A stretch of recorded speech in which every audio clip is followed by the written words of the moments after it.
जैसे ही लक्ष्य ने इलियाना की बात पर गौर किया, उसने फौरन ही जादुई तंत्र मंत्र वायु महा वृक महा का इस्तेमाल किया और कुछ ही सेकंड में वहां एक भेड़िया प्रकट हुआ। लक्ष्य और इलियाना भेड़िए पर बैठे और भेड़िया तेज रफ्तार के साथ दौड़ा और 2 मिनट में वो दोनों उनकी मंजिल तक पहुंचे। उनकी मंजिल बहती जलधारा के बीचों बीच मौजूद जंगल में है, जहां से थोड़ी ही दूर पहले इलियाना ने लक्ष्य को भेड़िए को रोकने को कह दिया था।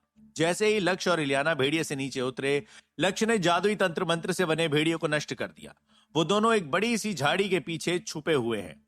इलियाना ने लक्ष्य की ओर देखते हुए अपनी उंगली का इशारा करते हुए कहा, यहां से थोड़ी दूर उस तरफ एक शिकारी की झोपड़ी है, वहां पर आपको दिख तो रही है ना?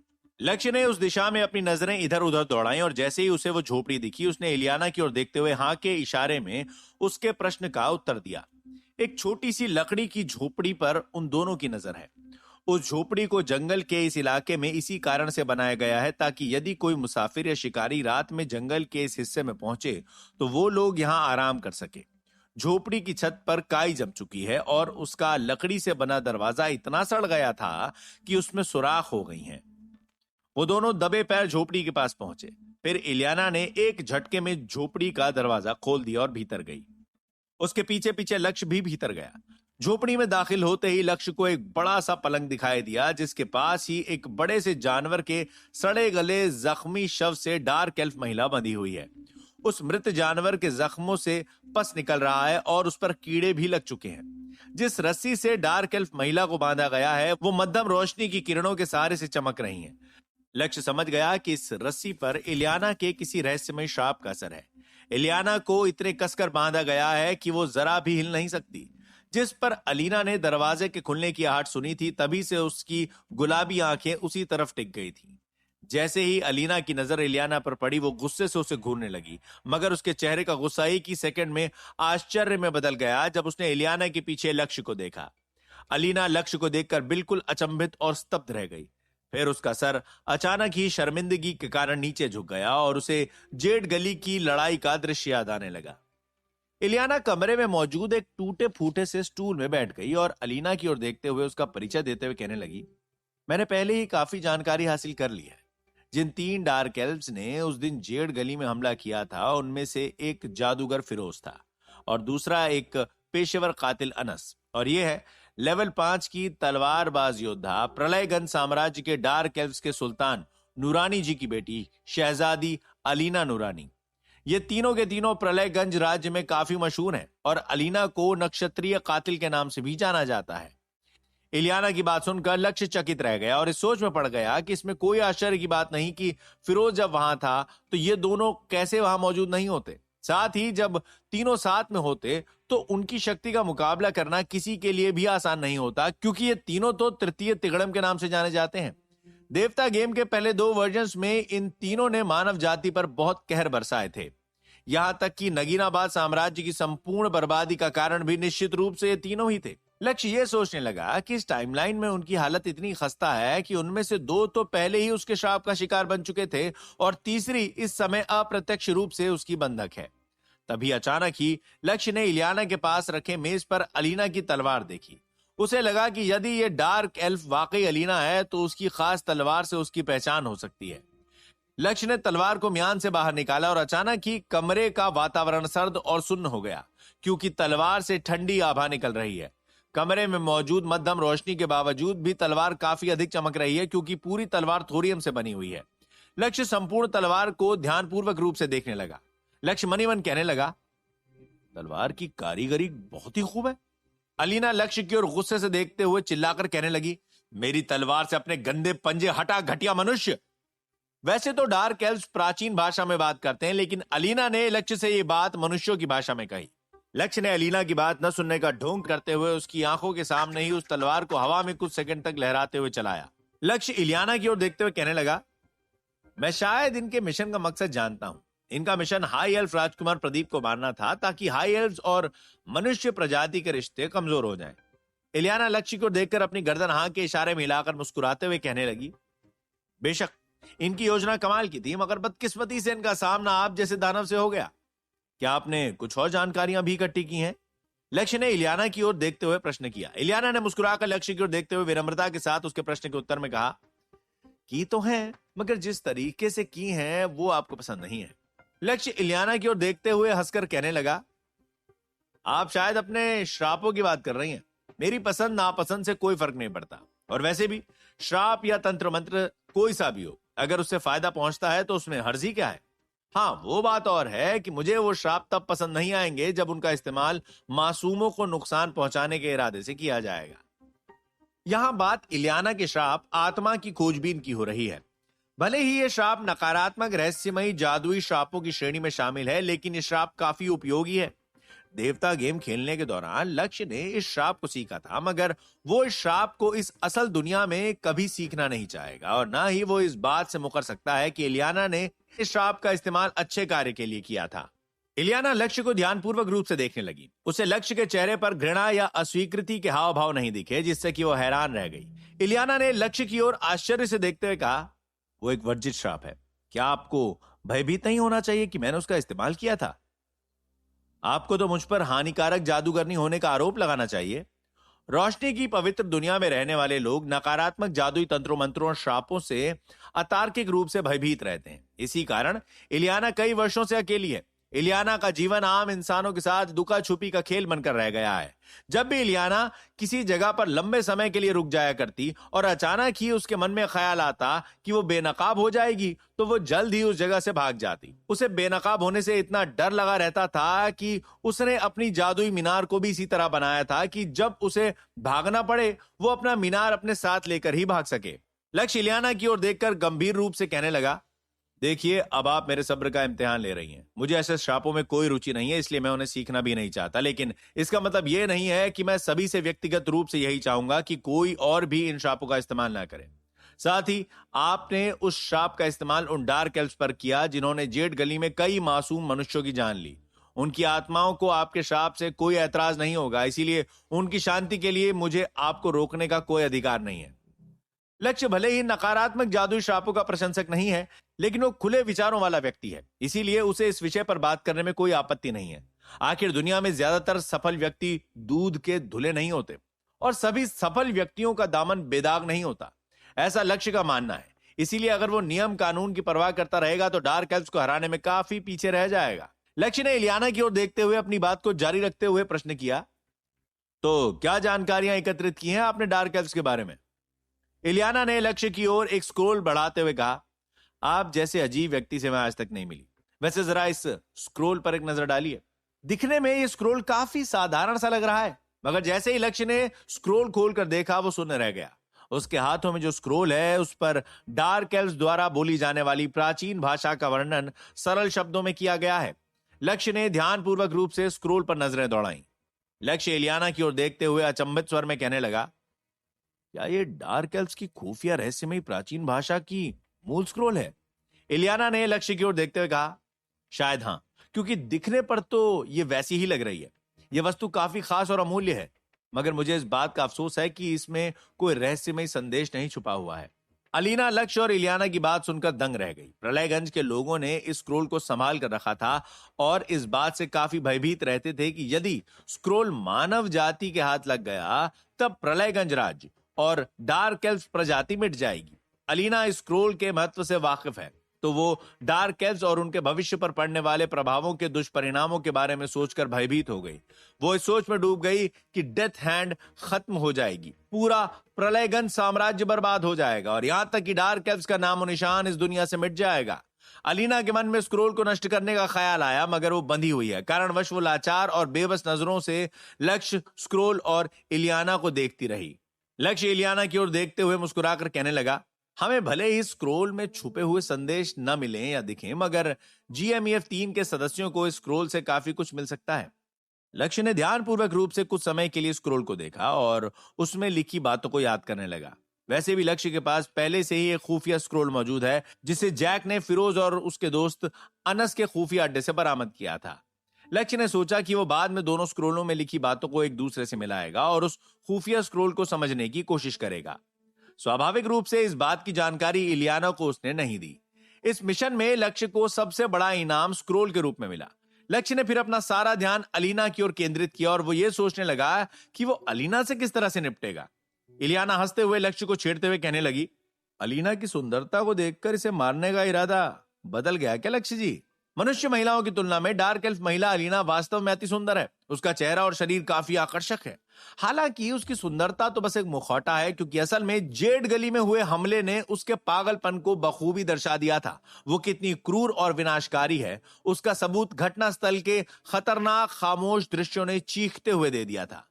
लक्ष्य की नजरों में अलीना एक शक्तिशाली योद्धा है, जिसे यदि जिंदा छोड़ दिया गया तब वो मनुष्य प्रजाति के लिए काफी खतरनाक साबित होगी। लक्ष्य इस सोच में पड़ गया कि वो किस तरह से अलीना को मारे। उसके मन में ख्याल आया कि क्या उसे अलीना को मार देना चाहिए, या फिर क्या उसे अलीना की शक्ति छीनकर डार्क एल्फ की प्रजाति को शर्मसार करना चाहिए। कुछ समय तक सोच विचार करने के बाद लक्ष्य ने अलीना की तलवार उसके सीने पर रख दी और अलीना को एक बार में मार देने का निर्णय लिया। क्या लक्ष्य मार देगा अलीना को? उस डार्क एल्फ रहस्यमय स्क्रोल में क्या होगा? आगे की कहानी जानने के लिए सुनते रहिए रोमांच और खतरे से भरी कहानी ट्रैप्ड इन वीडियो गेम, सिर्फ पॉकेट एफएम पर।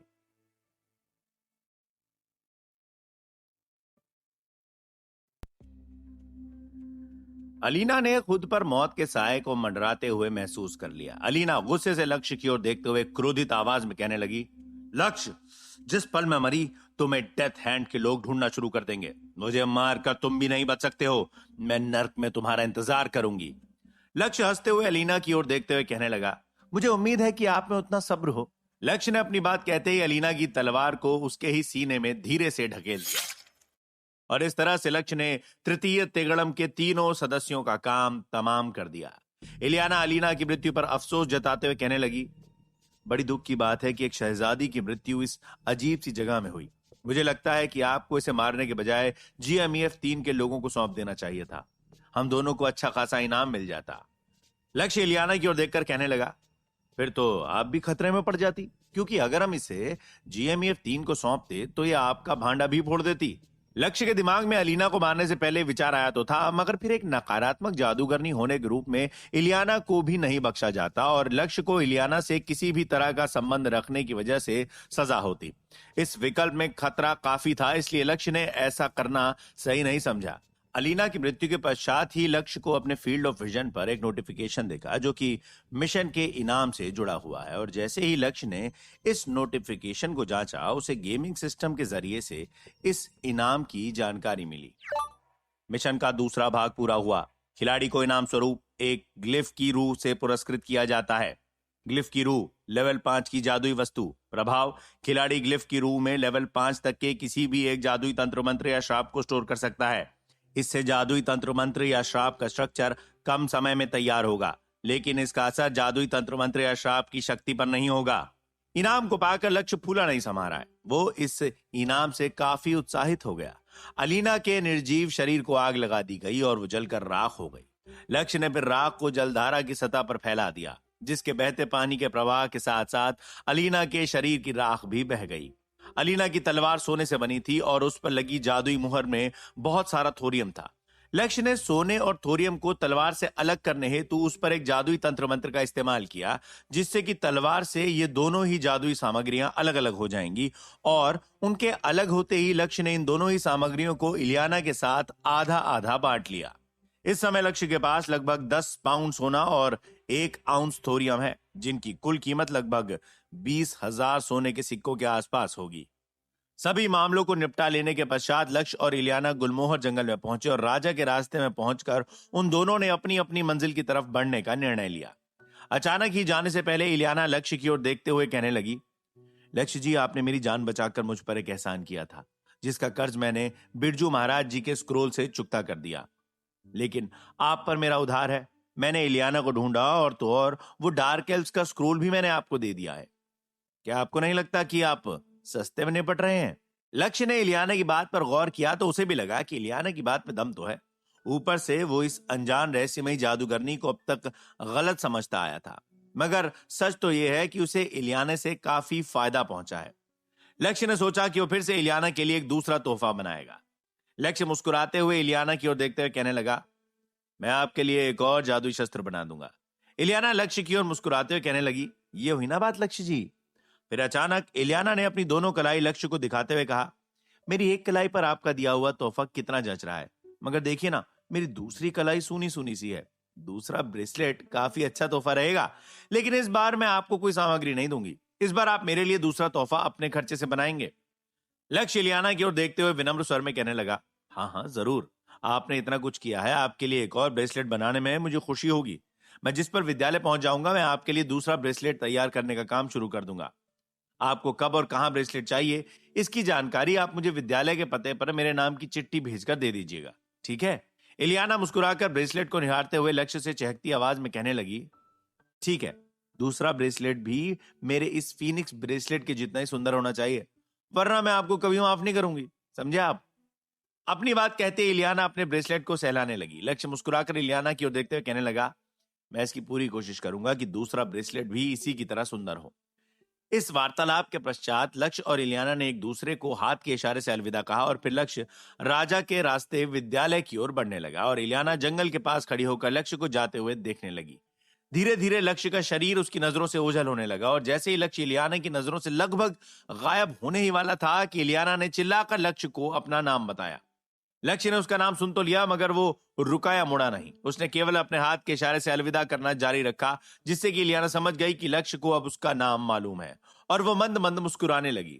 मगर फिर एक सेकंड में ही वो मुस्कुराहट उसके चेहरे पर से गायब हो गई, क्योंकि लक्ष्य अब पूरी तरह से उसकी नजरों से गायब हो चुका था और अकेलेपन के एहसास ने एक बार फिर इलियाना को घेर लिया, जिसे महसूस कर वो काफी दुखी सी हो गई और उसके चेहरे पर मायूसी छा गई। इलियाना ने दुख के साथ एक गहरी सांस ली और फिर अपने अकेलेपन के ख्याल में डूबे हुए गुलमोहर जंगल के अंदरूनी इलाके की ओर बढ़ने लगी। वहीं दूसरी तरफ लक्ष्य भी राजा के रास्ते पर अकेला ही विद्यालय की ओर चलता गया। उसके मन में यह ख्याल तो आया ही था कि उसे वायु महाविक्रमः का इस्तेमाल करके विद्यालय पहुंच जाना चाहिए, मगर फिर अचानक ही उसने इस ख्याल को खारिज कर दिया, क्योंकि उसे ऐसा लगा कि रास्ते में यदि उसकी मुलाकात किसी साधारण व्यक्ति से हुई तो खामखा ही वो बेचारा लक्ष्य से डर जाएगा और लक्ष्य अपनी जादुई शक्ति से किसी मनुष्य को परेशान नहीं करना चाहता। करीब करीब 10 मिनट तक चलने के बाद अचानक ही लक्ष्य को एक आवाज सुनाई दी और वो रुक गया। जैसे ही उसने पीछे पलटकर देखा तो उसे कुछ ही दूरी पर एक बैलगाड़ी दिखी और जब कुछ ही मिनट में वो बैलगाड़ी उसके पास पहुंची, लक्ष्य ने बैलगाड़ी के चालक को रुकने का इशारा किया। लक्ष्य ने चालक को एक चांदी का सिक्का दिया और फिर बैलगाड़ी पर सवार हो गया। बैलगाड़ी की रफ्तार इतनी धीमी थी कि लक्ष्य को ईस्ट कोव जादुई विद्यालय तक पहुंचने में काफी समय लग गया और वो देर दोपहरी विद्यालय पहुंचा। सर्दी का मौसम है और आज का मौसम उतना भी कुछ खास नहीं है। सर्द हवाओं के झोंकों में कुछ स्नोफ्लेक्स भी लहराते हुए दिख रहे हैं। लक्ष्य जैसे ही बैलगाड़ी से उतरा, उसने अपनी हुडी की टोपी से अपने चेहरे को ढकना बंद कर दिया और विद्यालय के मुख्य द्वार से विद्यालय के भीतर दाखिल हुआ। आज के दिन इतनी ठंड है कि विद्यालय के चौकीदार विष्णु जी भी अपनी जगह पर नहीं है। वो कमरे में अपने पलंग पर बैठकर कंबल ओढ़े हुए अपने आप को इस ठंड से बचाए हुए हैं। जैसे ही उन्हें मुख्य द्वार पर किसी के कदमों की आहट सुनाई दी, उन्होंने तुरंत ही अपने कमरे की खिड़की खोलकर उस तरफ देखकर अपनी नजरें दौड़ाई तो उन्हें लक्ष्य दिखा। ये देखकर कि वो कोई अनजान व्यक्ति नहीं है और ना ही विद्यालय को किसी भी तरह का खतरा है, विष्णु जी की जान में जान आई और वो खिड़की बंद करके फिर से आराम करने लगे। लक्ष्य बर्फीले रास्ते पर मीरा की मीनार की ओर जा ही रहा था कि अचानक इतने में उसे एक बार फिर से अपनी माता श्री का ख्याल आया। लक्ष्य की माता श्री ललिता मिश्रा इसी वर्ष 40 की हुई हैं। वो काफी नरम दिल और विनम्र स्वभाव की व्यक्ति हैं, जिस कारण लोग यही सोचते हैं कि वो काफी कमजोर हैं। लक्ष्य इस सोच में डूबा हुआ है कि क्या उसकी माता श्री इस कड़ाके की सर्दी में ठीक तो होंगी। लक्ष्य ने मनी मन चिंताजनक स्वर में कहा, उस छोटी सी झोपड़ी में न जाने अम्मा किस तरह से रह रही होंगी। वहां तो बहुत सी चीजों की कमी है। उनके पास इस ठंड से बचने के लिए क्या गर्म कपड़े, आग जलाने के लिए कोयला और लकड़ियां होंगी? क्या उनके पास अपना गुजारा करने के लिए पर्याप्त राशन पानी होगा कि नहीं? नौकर चाकर उनका ख्याल तो रख रहे होंगे ना? भले ही ललिता जी लक्ष्य के शरीर की जननी है, जिसमें दूसरे लक्ष्य की आत्मा का निवास है, भले ही उन दोनों के बीच खून का रिश्ता नहीं है, मगर फिर भी इस शरीर के दिलो दिमाग में उसकी माता श्री से जुड़ी यादें हैं, जिन्हें वो यदि चाहे तो भी भुला नहीं सकता। इसीलिए उसके मन में उसकी माता श्री के प्रति पनपे ख्यालों से वो काफी परेशान और हताश हो गया और उसे उसकी माता श्री की चिंता सताने और बेचैन करने लगी। लक्ष्य ने सोचा कि चूंकि उसने डीन साहब और सम्राट ललित द्वारा दिए गए जादूगरों की टुकड़ी का सेनापति बनने का प्रस्ताव स्वीकार नहीं किया है, तो क्यों ना वो उनसे मिलने चला जाए। वैसे भी उसे घर तो जाना ही है, उसी बीच वो उनसे मिलने भी चला जाएगा। जैसे ही लक्ष्य इस निर्णय पर पहुंचा, उसने अपनी गति तेज कर ली और मीरा की मीनार में पहुंचा। मीरा मीनार की पहली मंजिल में नौसिखिए जादूगरों को पढ़ा रही हैं। जैसे ही उनकी नजर लक्ष्य पर पड़ी, उन्होंने अपनी गर्दन धीमे से हाँ के इशारे मिलाई और फिर पढ़ाना जारी रखा। लक्ष्य भी सबसे पीछे बैठ गया और एक जादुई किताब पढ़ने में व्यस्त हो गया। आधे घंटे के बाद जब कक्षा समाप्त हुई तब हुमैरा लक्ष्य के निकट आकर खड़ी हो गई।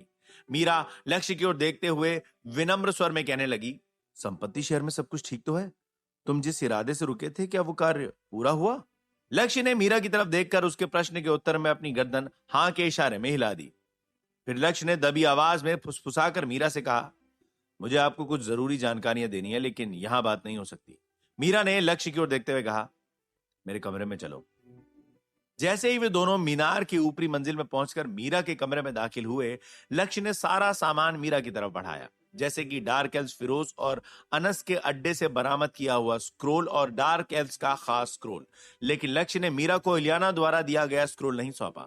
उसने तो बैलगाड़ी में बैठकर डार्क एल्व्स के स्क्रोल को देखकर दूसरा स्क्रोल तैयार कर लिया था। ऐसा उसने विद्यालय के अधिकारियों से इलियाना के अस्तित्व को राज रखने हेतु किया था। हुमैरा ने जब ध्यानपूर्वक रूप से इन दोनों स्क्रोलों को जांचा परखा तब वो दंग रह गई। हुमैरा ने लक्ष्य की ओर देखते हुए अचंभित स्वर में प्रश्न किया, ये तुम्हें कहां से मिले? लक्ष्य हुमैरा की तरफ देखकर कहने लगा, एक स्क्रोल मुझे जैक ने दिया था जब वो फिरोज का पता लगाने के लिए उसके अड्डे पर पहुंचा था, और डार्क एल्व्स का खास स्क्रोल मुझे काली पोशाक वाली महिला ने दिया। लक्ष्य हुमैरा से कुछ भी छुपाना नहीं चाहता था, इसीलिए उसने इलियाना का नाम लिए बिना ही हुमैरा से उसका जिक्र कर दिया। लेकिन उसने इलियाना और अपनी नई नई दोस्ती के बारे में कुछ नहीं बताया। हुमैरा हैरानगी के साथ लक्ष्य की ओर देखते हुए कहने लगी, काली पोशाक वाली महिला? तुम्हारा मतलब है वो नकारात्मक रहस्यमयी जादूगरनी? क्या लक्ष्य इलियाना की सच्चाई छुपाने में बरकरार रह पाएगा या हुमैरा को चल जाएगा सच का पता? आगे की कहानी जानने के लिए सुनते रहिए रोमांच और खतरे से भरी कहानी ट्रैप्ड इन वीडियो गेम, सिर्फ पॉकेट एफएम पर।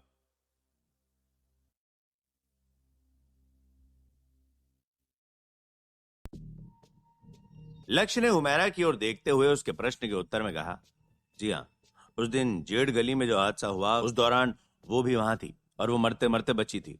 उसने मुझे एक खास स्क्रोल इसलिए दिया कि उसे लगा कि मैं उन डार्क एल्व्स को हरा सकता हूं जिनकी वजह से उस दिन वो मरने वाली थी।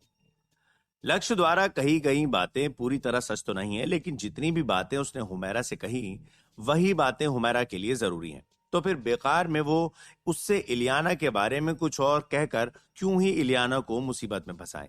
वैसे भी लक्ष्य इलियाना को अब इतना जान गया था कि उसे लगा कि इलियाना की नीयत बुरी नहीं है।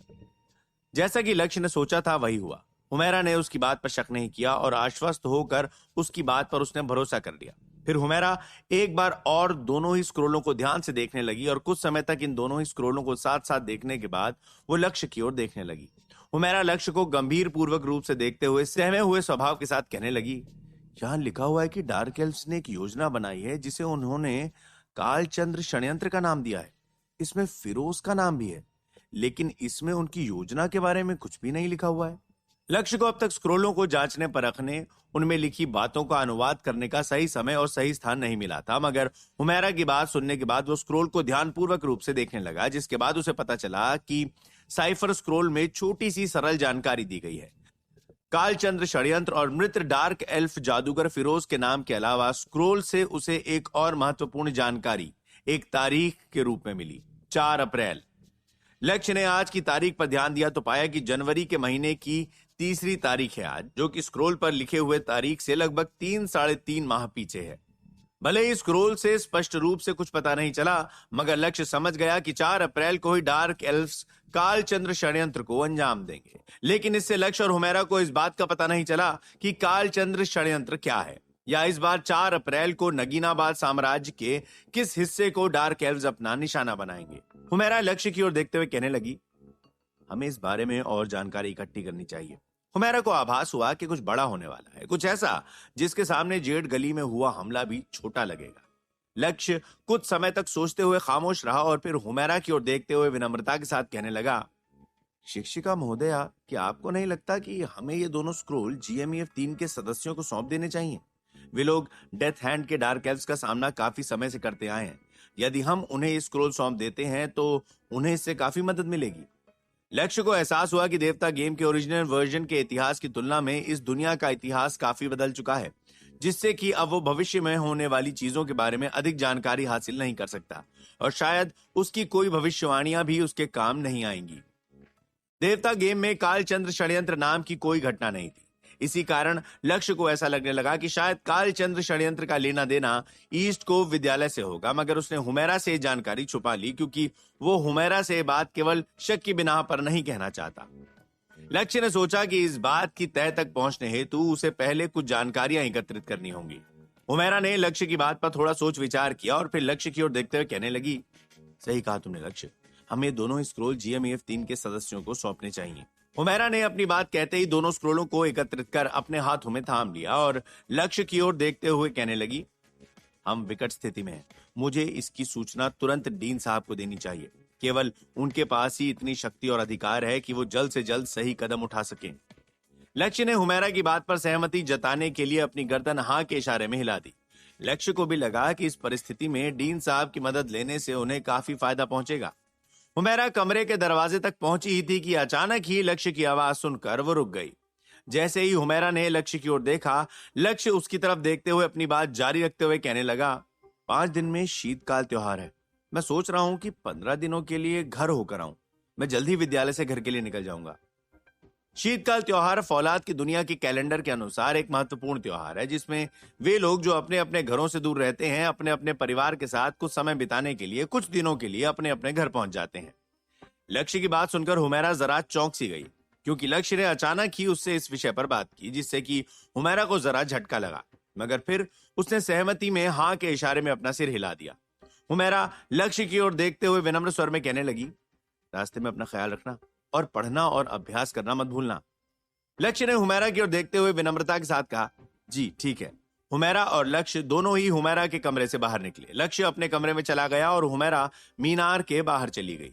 जैसे ही लक्ष्य कमरे में पहुंचा, वो घर जाने की तैयारी करने लगा। लक्ष्य के पास उतना अधिक सामान तो नहीं है, इसीलिए उसने सभी जरूरी सामान अपने डायमेंशनल स्टोरेज पेंडेंट में भर लिया, जिसमें उसे कुछ ही सेकंड लगे। लक्ष्य घर लौटने के लिए तैयार है और उसने अगली सुबह विद्यालय से घर के लिए निकलने का निर्णय लिया।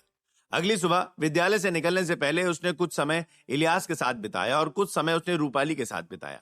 लक्ष्य ने रूपाली को उसकी पढ़ाई लिखाई के संबंध में कुछ कार्य सौंपे और फिर विद्यालय से निकलकर अपने जिले की ओर उत्तरी दिशा में बढ़ गया। इस बात से अनजान लक्ष्य राजा के रास्ते पर गुलमोहर जंगल के शांत माहौल का लुत्फ उठाते हुए अपनी मंजिल की तरफ बढ़ रहा है कि 10 मील दूर नगीनाबाद साम्राज्य की राजधानी संपत्ति शहर में 3 डार्क एल्व्स भेष बदलकर प्रवेश कर चुके हैं।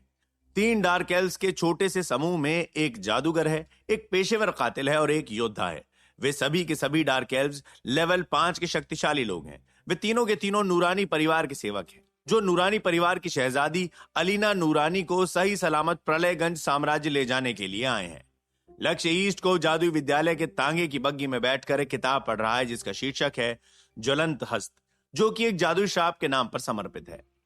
लक्ष्य का ध्यान इसलिए इस लेवल 5 के श्राप की ओर केंद्रित हुआ क्योंकि उसके पास लेवल 5 की ग्लिफ की रूह है।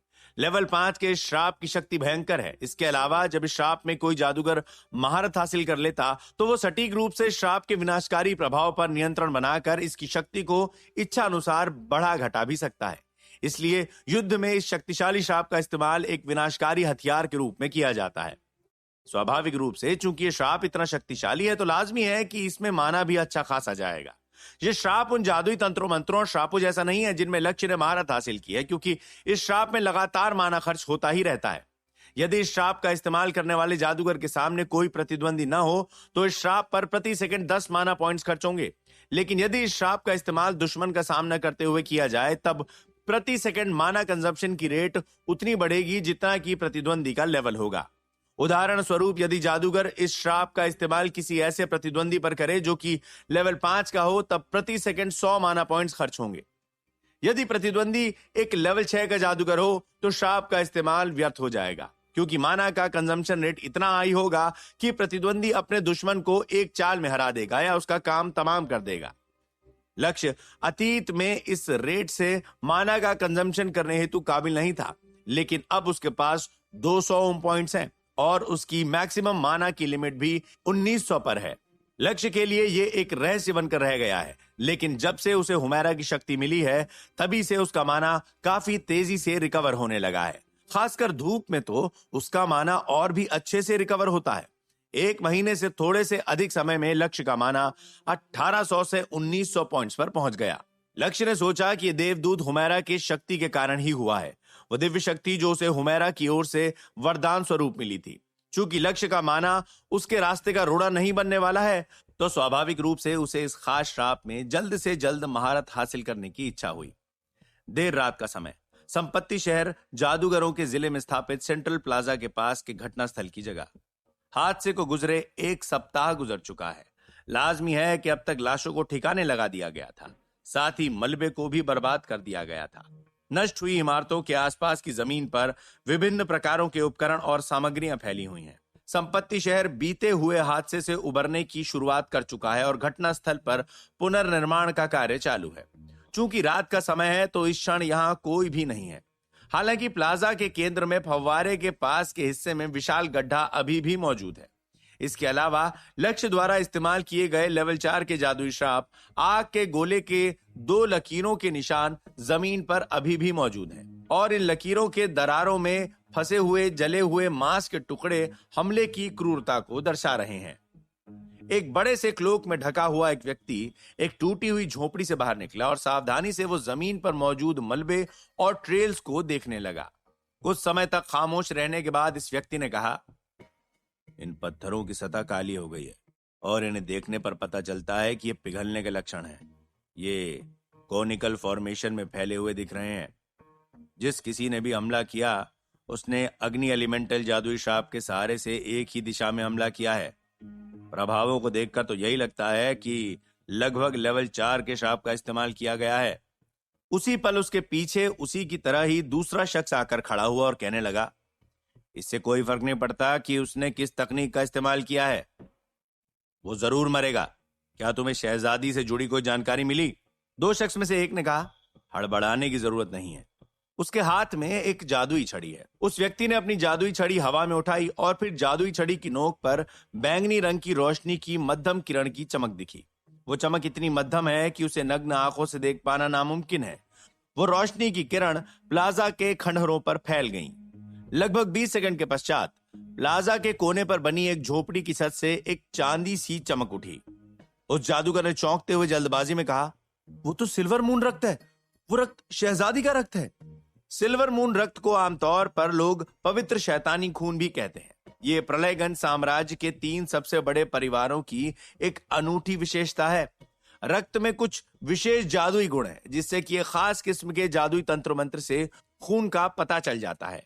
जैसे ही जादूगर ने अपनी बात कही, 2 लोग उसके पीछे से तेजी से निकलकर झोपड़ी की ओर चल पड़े। ये 3 लोग नूरानी परिवार के सेवक डार्क एल्व्स हैं जो कि मनुष्य प्रजाति के चंगुल से अपनी शहजादी अलीना नूरानी को आजाद कराने आए हैं। क्या कोई बड़ी मुसीबत आने वाली है? क्या लक्ष्य हो जाएगा नए श्राप को सीखने में कामयाब? आगे की कहानी जानने के लिए सुनते रहिए रोमांच और खतरे से भरी कहानी ट्रैप्ड इन वीडियो गेम, सिर्फ पॉकेट एफएम पर।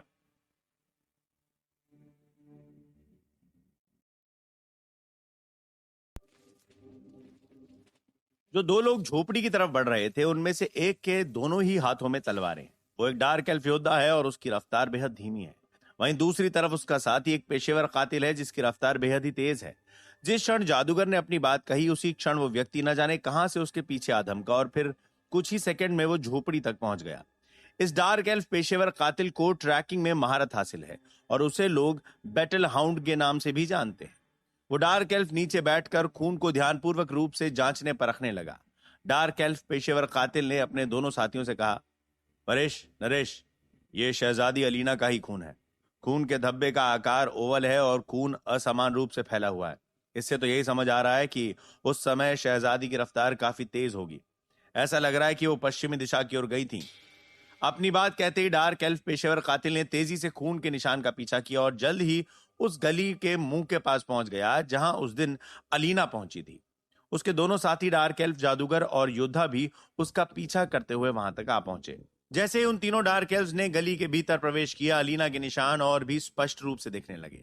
खून के धब्बे, अलीना के जूतों के धसे हुए निशान और हेवी लैंडिंग के कारण दीवारों पर डेंट के निशान। चूंकि लड़ाई को 1 सप्ताह गुजर चुका है तो आम लोग इतनी सटीकता के साथ इन निशानों को देखने में असमर्थ रहे हैं। इन्हें देखना उनके बस की बात ही नहीं है। लेकिन एक पेशेवर कातिल की नजरों से ऐसे निशान आखिर कैसे बच सकते हैं? वे तीनों शहर का आधा चक्कर काटते हुए इन निशानों का तब तक पीछा करते गए जब तक कि वो शहर के सबसे पश्चिमी इलाके में नहीं पहुंचे, जहां राजकुमार बल्लू का इलाका स्थापित है। राजकुमार बल्लू का इलाका संपत्ति शहर में स्थापित एक समृद्ध जिला है, जिसमें कई खूबसूरत मैदान हैं, जो कि कई विशाल खूबसूरत पेड़ों और सुंदर पौधों का घर है।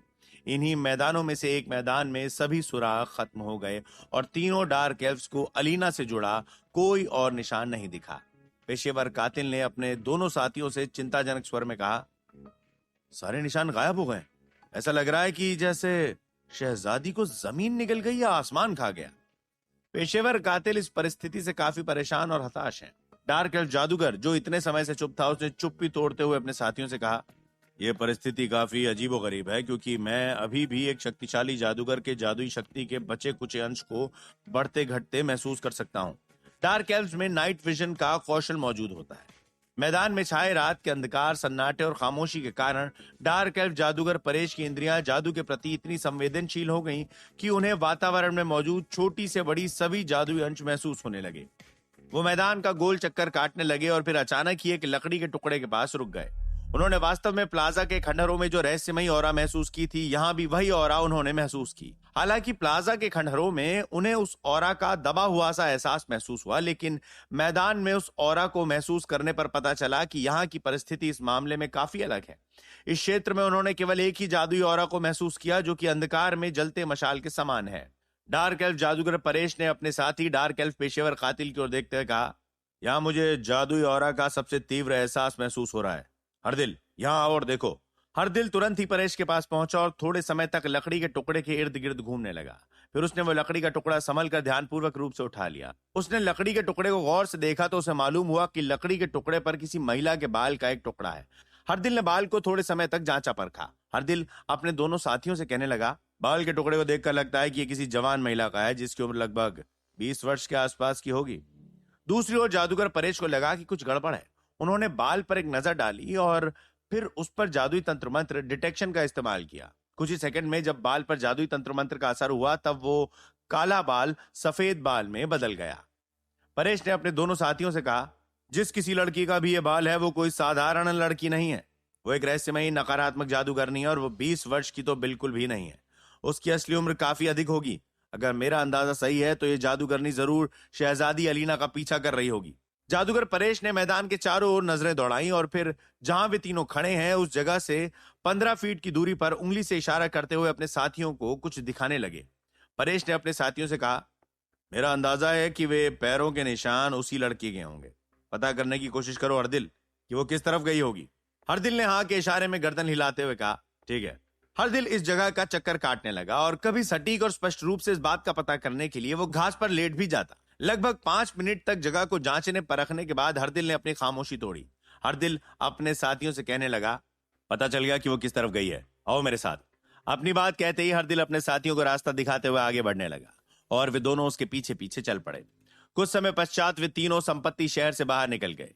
कई बार वे रास्ता भी भटके और कई बार सारे सुराग भी उन्होंने खो दिए, लेकिन हर बार जादूगर परेश की संवेदनशील इंद्रियों की मदद से वे लोग सही दिशा पर रहने में कामयाब रहे।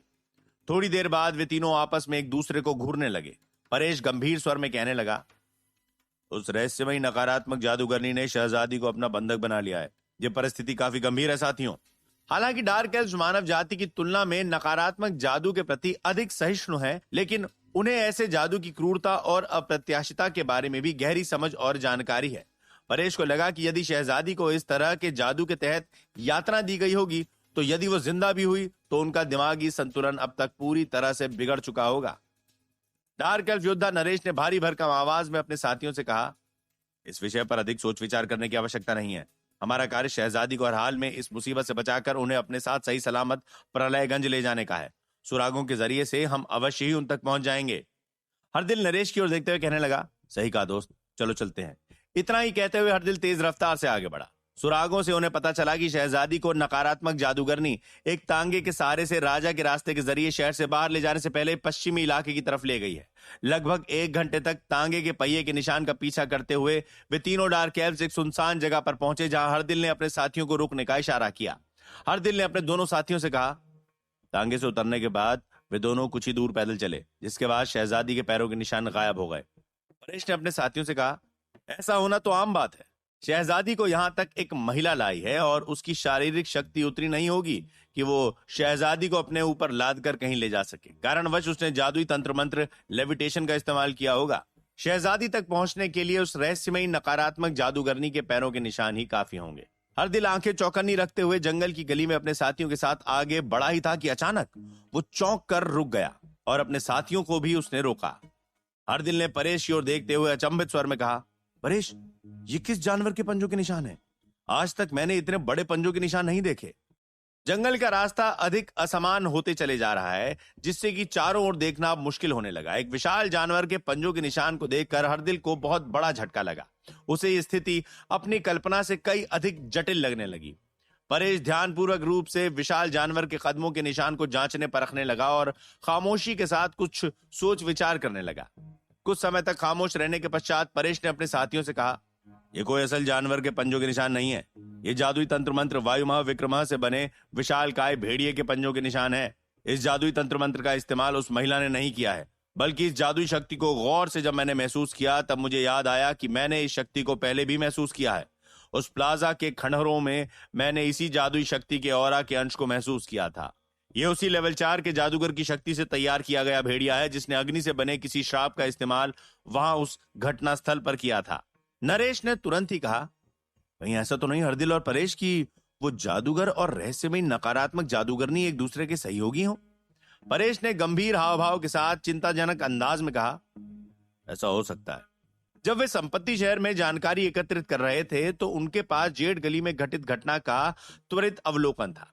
उन्हें उस समय ऐसा लगा था कि एक मनुष्य जादूगर ने शहजादी को हरा दिया था, लेकिन उन्होंने इस बात की कल्पना तक नहीं की थी कि उनका सामना अप्रत्यक्ष रूप से एक बार फिर से उसी मनुष्य जादूगर से होगा। और जब उनका सामना अप्रत्यक्ष रूप से उस जादूगर से इस हालात में हुआ, तब वे समझ गए कि शहजादी अलीना न केवल उस नकारात्मक रहस्यमयी जादूगरनी की बंदी थी, बल्कि वो तो उस मनुष्य जादूगर की भी बंदी थी। उसी क्षण परेश के दिलो दिमाग में एक भयंकर ख्याल पनपा कि शायद शहजादी अलीना, लेकिन उसने इस ख्याल को बीच में ही रोक दिया और इस पर उसने सोच विचार करना सही नहीं समझा। उसके अन्य दो साथियों के चेहरे पर भी गंभीर हाव भाव हैं। भेड़िए के पंजों के निशान के कारण उनकी ट्रैकिंग की प्रक्रिया काफी आसान हो गई। लगभग आधे घंटे के पश्चात वे तीनों एक जलधारा के पास पहुंचे, जिसके निकट शिकारियों की एक छोटी सी झोपड़ी बनी हुई है। जिस क्षण वे तीनों झोपड़ी के करीब पहुंचे, डार्क एल्फ जादूगर परेश के चेहरे की हवाइयां उड़ गईं। उन्होंने मृत्यु के भयंकर ऑरा को महसूस किया। उन्होंने खामोशी के साथ झोपड़ी के भीतर प्रवेश किया और सबसे पहले उनकी नजर पलंग और जमीन पर लगे खून के छींटे और दाग धब्बों पर गई। उन्होंने तुरंत ही जादुई तंत्र मंत्र ऑरा डिटेक्शन का इस्तेमाल किया। खून चांदी सा चमकने लगा, जिससे कि उन्हें समझ आ गया कि यह शहजादी अलीना का ही खून है। हर दिल को भी इसी तरह के कई सुराग मिले। उसने झोपड़ी के बाहर कदम रखा और जलधारा के आसपास के रास्ते को ध्यानपूर्वक रूप से जांचने परखने लगा, और इसी के साथ वो भी इस नतीजे पर पहुंच गया कि शहजादी अलीना के साथ क्या हुआ होगा। हर दिल की लाल आंखें और भी अधिक लाल हो गईं और वो गुस्से से कहने लगा, शहजादी को मार दिया गया, उनकी लाश को जलाया गया और राख को पानी में बहा दिया गया। वो तीनों जलधारा के पास ही खड़े और काफी क्रोधित नजर आ रहे हैं। नरेश ने अपनी दोनों तलवारों के हैंडल को कसकर थामकर अपनी भारी भरकम आवाज से शांति को भंग करते हुए कहा, क्या उन दोनों जादूगरों को ट्रैक किया जा सकता है? उनकी शहजादी की हत्या कर दी गई। लाजमी है कि उन तीनों के मन में बदले की भावना पनप रही है। परेश ने अपने साथी के सवाल का तुरंत ही कोई उत्तर नहीं दिया और झोपड़ी के बाहरी हिस्से के इर्द गिर्द 3 बार चक्कर काटे। क्या ये 3 डार्क एल्व्स पहुंचेंगे इलियाना और लक्ष्य तक? यदि लक्ष्य का सामना इनसे हुआ तब वो क्या करेगा? आगे की कहानी जानने के लिए सुनते रहिए रोमांच और खतरे से भरी कहानी ट्रैप्ड इन वीडियो गेम, सिर्फ पॉकेट एफएम पर।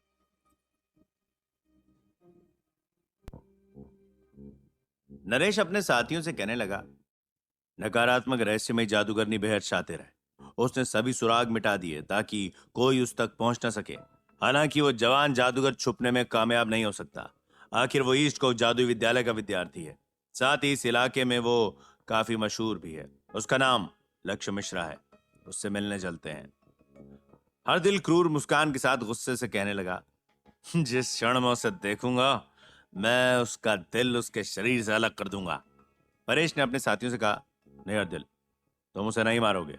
हम उसे अपना बंधक बनाकर प्रलयगंज ले जाएंगे। वहां उसे सुल्तान क्रूरता का अच्छा सबक सिखाएंगे।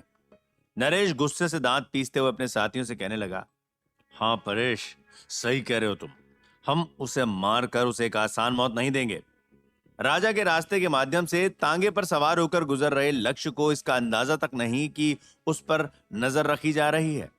वो अब पार्श्य मत्स्य जिला के बाहरी इलाके में पहुंच चुका है। उसके पिता उद्योगपति हरीश मिश्रा जी की संपत्ति की सीमा रेखा की शुरुआत यहीं से होती है।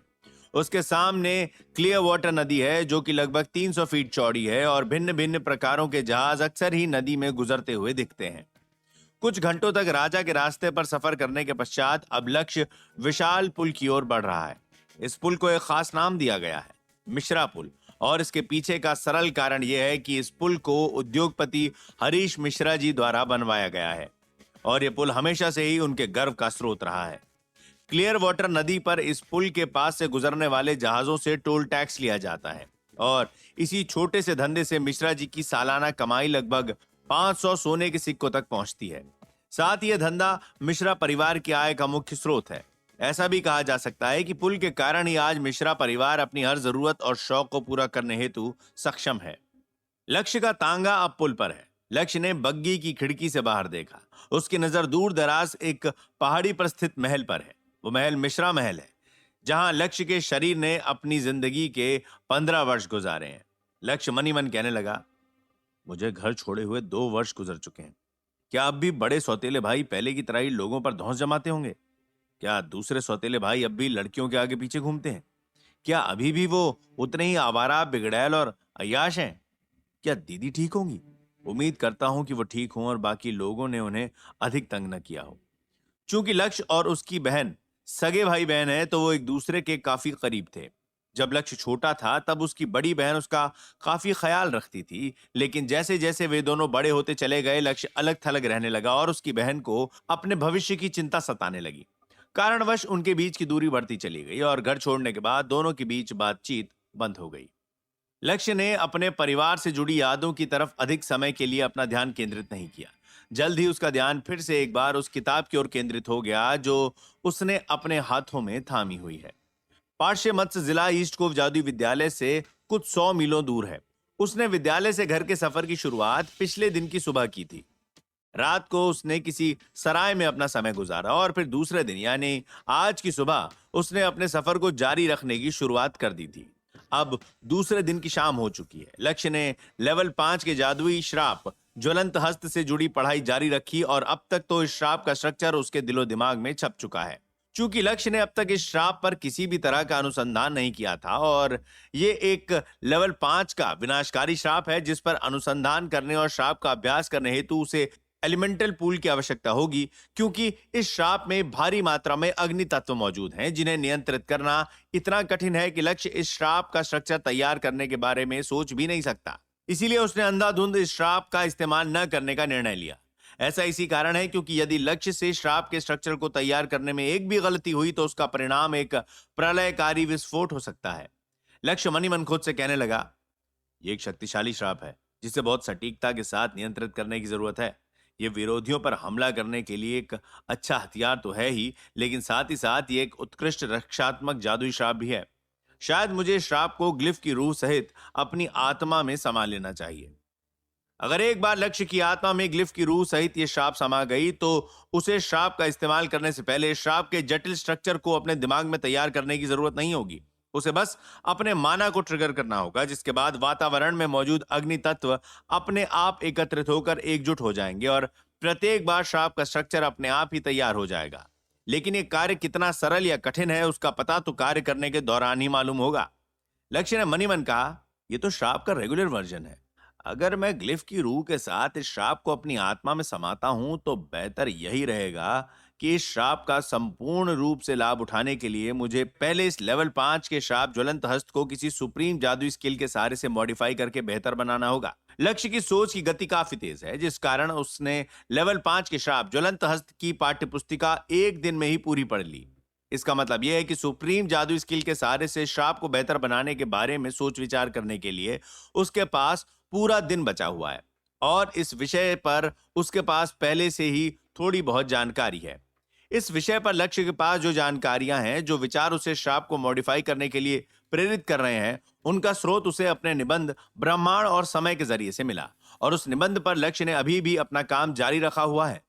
वर्तमान में लक्ष्य ने अपने निबंध को उस बिंदु तक विकसित कर लिया था जहां उसने सत्य के ताने बाने की गहरी परत पर प्रहार किया था, जिससे उसे अप्रत्याशित अंतर्दृष्टि प्रदान हुई, जिस कारण उसकी असाधारण नवाचारों की ताकत और शक्ति को धीरे धीरे आगे बढ़ने में मदद मिली थी। ऐसा कहा जा सकता है कि उसका निबंध अब उसके लिए ज्ञान का भंडार या सागर बन चुका था, जिससे वो समय समय पर कभी भी किसी भी विषय को समझने के लिए या अपनी शक्ति को बढ़ाने के लिए मदद ले सकता है।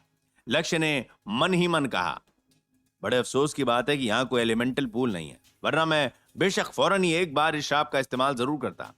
लक्ष्य के मन में श्राप की ताकत को आजमाने की इच्छा फुदक रही है, लेकिन वो ये भी बखूबी जानता है कि जादूगरों को सार्वजनिक जगहों पर किसी भी नए जादुई तंत्र मंत्र या श्राप की शक्ति को आजमाने की अनुमति नहीं है। अगर इस बीच उससे कोई गलती हुई और कोई दुर्घटना घटी तो सभी जादूगरों की नजरों में वो एक हंसी का पात्र बनकर रह जाएगा। लक्ष्य ने ज्वलंत हस्त के पाठ्य पुस्तक को रखते हुए अपना ध्यान जादूगर बिरजू महाराज के स्क्रोल की ओर केंद्रित किया ही था कि गेमिंग सिस्टम के सर्वर के इंटरफेस पर उसे अचानक एक नोटिफिकेशन का पॉपअप दिखा। लक्ष्य को यह नोटिफिकेशन काफी अजीब सा लगा, क्योंकि आज से पहले तक उसे गेम के सर्वर सिस्टम द्वारा ऐसा कोई नोटिफिकेशन नहीं मिला था। गेम के सर्वर सिस्टम के इंटरफेस पर लिखा हुआ है, क्या आप इस श्राप का अनुकरण करना चाहेंगे? लक्ष्य ने आश्चर्य के साथ अचंभित स्वर में गेमिंग सिस्टम के सर्वर से मन ही मन प्रश्न किया, श्राप का अनुकरण? लक्ष्य कुछ समय तक खामोश रहा और फिर उसने अपनी बात मन ही मन जारी रखी, मुझे समझाओ कि ये क्या है। लक्ष्य को उसके प्रश्न का उत्तर और जानकारी नोटिफिकेशन के रूप में गेम के सर्वर सिस्टम के माध्यम से मिली, जिसे वो पढ़ और सुन रहा है।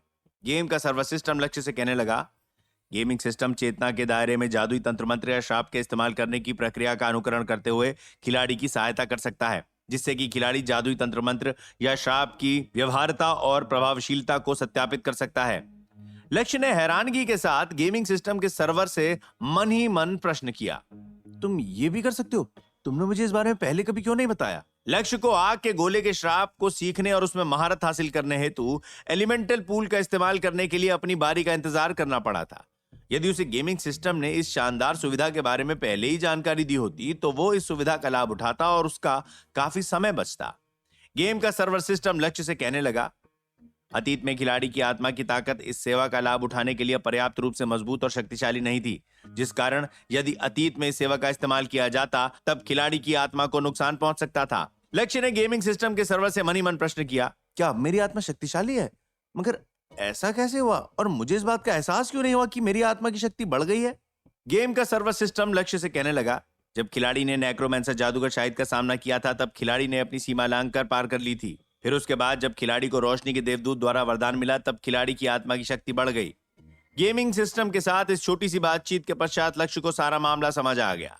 जब वो आत्माओं की टोली से अकेले भिड़ा था तब उसने अपनी सीमा लांघ दी थी, जिसके बाद उसका सर दर्द के कारण फटने लगा, और जब उसकी आत्मा को सुरक्षित रखने के लिए हुमैरा ने अपनी आत्मा के कुछ हिस्से जलाए तब उसे उसकी पुरानी शक्ति के साथ साथ नई शक्ति भी मिली, जिस कारण उसकी आत्मा की ताकत और शक्ति और भी अधिक मजबूत हो गई। लक्ष्य को जब इस बात का एहसास हुआ कि उसे मिश्रा महल पहुंचने में अभी 1 और घंटे का समय लगेगा, तभी उसने निर्णय लिया कि वो इसी 1 घंटे में श्राप में महारत हासिल करेगा। लक्ष्य ने गेमिंग सिस्टम के सर्वर को निर्देश देते हुए कहा, श्राप के अनुकरण की शुरुआत करो। लक्ष्य के मुंह से जैसे ये शब्द निकले उसकी आंखों के सामने लेवल 5 के श्राप ज्वलंत हस्त का स्ट्रक्चर तैयार होने लगा। लाजमी है कि लेवल 5 के जादुई श्राप ज्वलंत हस्त का स्ट्रक्चर लेवल 4 के जादुई श्राप आग के गोले के स्ट्रक्चर की तुलना में काफी अधिक कॉम्प्लेक्स और इंट्रिकेट रहेगा। ज्वलंत हस्त एक ऐसा जादुई श्राप है जो कि रोशनी के रूनिक चक्रों पर आधारित है। इसमें पहियों के समान 5 छोटे छोटे रोशनी के चक्र हैं और प्रत्येक चक्र में 100 से भी अधिक बेशकीमती जादुई पत्थर मौजूद हैं। लक्ष्य ने अनुमान लगाया कि यदि वो श्राप का इस्तेमाल करने के लिए उसकी तकनीक का इस्तेमाल करे, जो कि कुछ ही समय पहले श्राप के अनुकरण में दिखाया गया है, तो उसे इस श्राप में महारत हासिल करने के बावजूद भी इस श्राप का इस्तेमाल करने और श्राप का असर होने में 4 सेकंड का समय लग जाएगा। असल लड़ाइयों में एक श्राप का इस्तेमाल करने में और उसका असर होने में यदि किसी जादूगर को 4 सेकंड का समय लगे तो इतना समय किसी योद्धा या पेशेवर कातिल के लिए उस जादूगर को 10 बार जान से मारने के लिए पर्याप्त होगा। क्या करने वाले हैं वो तीनों डार्क एल्व्स? क्या वे ले पाएंगे लक्ष्य से अलीना का बदला? क्या लक्ष्य होगा इस श्राप को सीखने और इसमें महारत हासिल करने में कामयाब?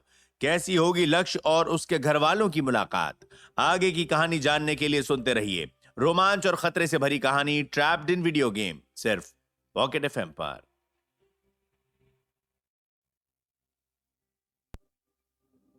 लक्ष्य को श्राप के स्ट्रक्चर के चमकीले लाल फ्रेम में कई सारे लाल रंग के गैस के बादल सभी दिशाओं में फैलते हुए दिखने लगे, जिससे कि आग से बना हुआ एक विशाल जलता हुआ हाथ तैयार हुआ, जिसकी प्रत्येक उंगलियां हाथी के पैर के समान होंगी। हाथ सफेद रोशनी की किरणों के सहारे से चमक रहा है और हाथ को चारों ओर से स्पाइरल आकार की गर्मा गर्म लहराती आग की लपटों ने घेरा हुआ है, जबकि इसकी सतह आग की गर्म लहरों के साथ धधकती गरजती गोल गोल घूम रही है। जलते हुए हाथ को देखने पर ऐसा लग रहा है कि यदि इस हाथ ने किसी व्यक्ति को अपनी हथेली में पकड़कर मुट्ठी बंद कर ली तो जलते हुए हाथ को उस व्यक्ति को जलाकर राख करने में 1 सेकंड से भी कम समय लगेगा। फील्ड ऑफ विजन पर दिखने वाले नजारे के पश्चात लक्ष्य ने मन ही मन कहा, यह श्राप बुरा तो नहीं है, लेकिन इस श्राप का एक रेगुलर वर्जन है और मैं जरूर ही इसे मॉडिफाई करूंगा।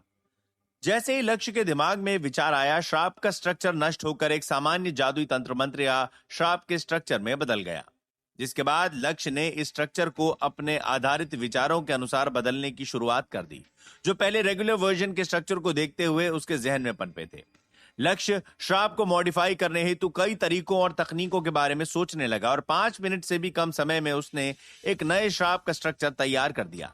श्राप का अनुकरण करने से पहले उसने श्राप के स्ट्रक्चर को जांचा परखा, ताकि यदि उसे स्ट्रक्चर में कोई गलती नजर आए तब वो उन गलतियों को सुधार सके और फिर अनुकरण की शुरुआत करे।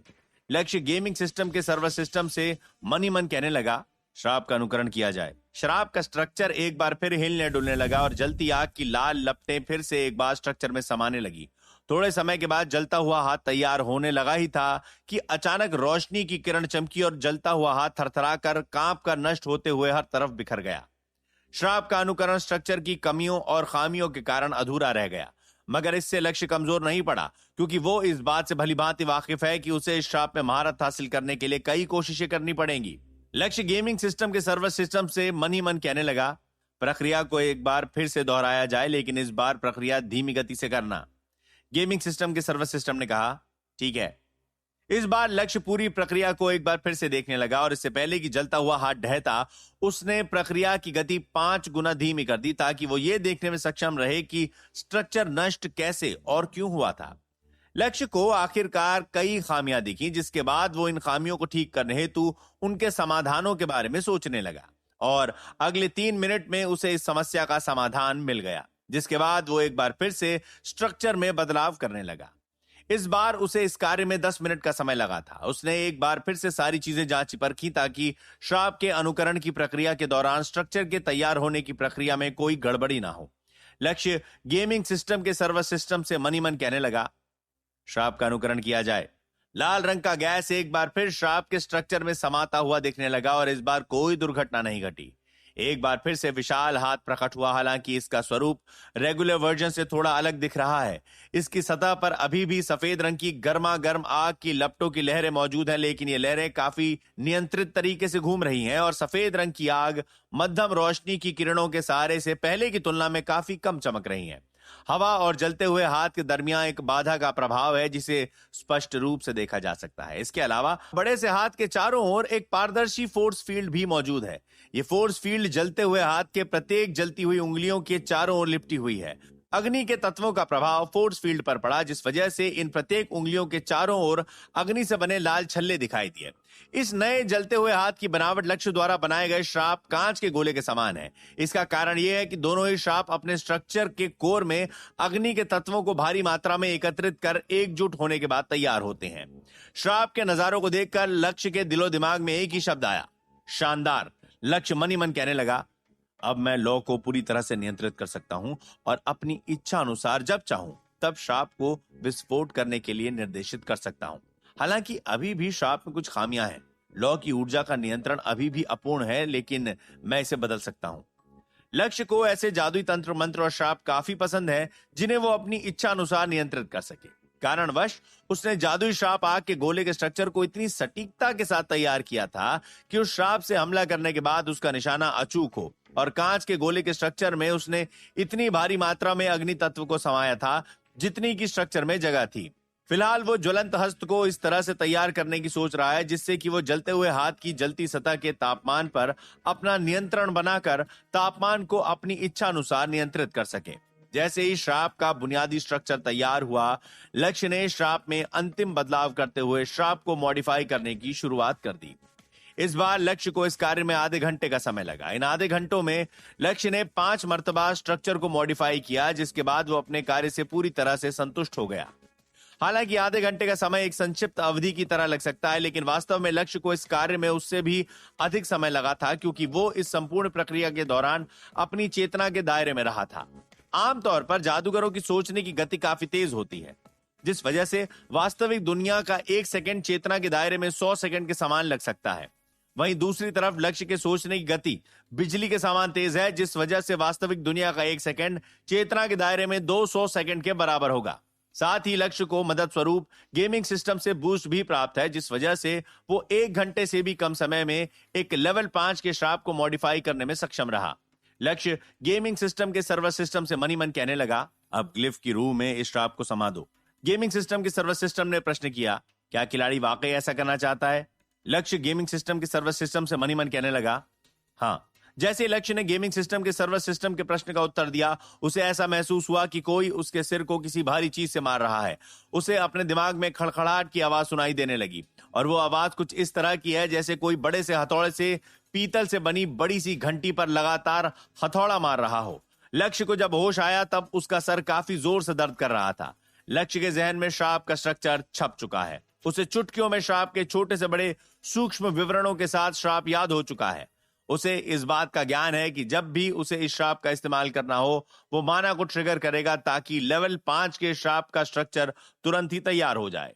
अचानक ही लक्ष्य को गेमिंग सिस्टम के सर्वर सिस्टम के इंटरफेस पर एक नोटिफिकेशन दिखा।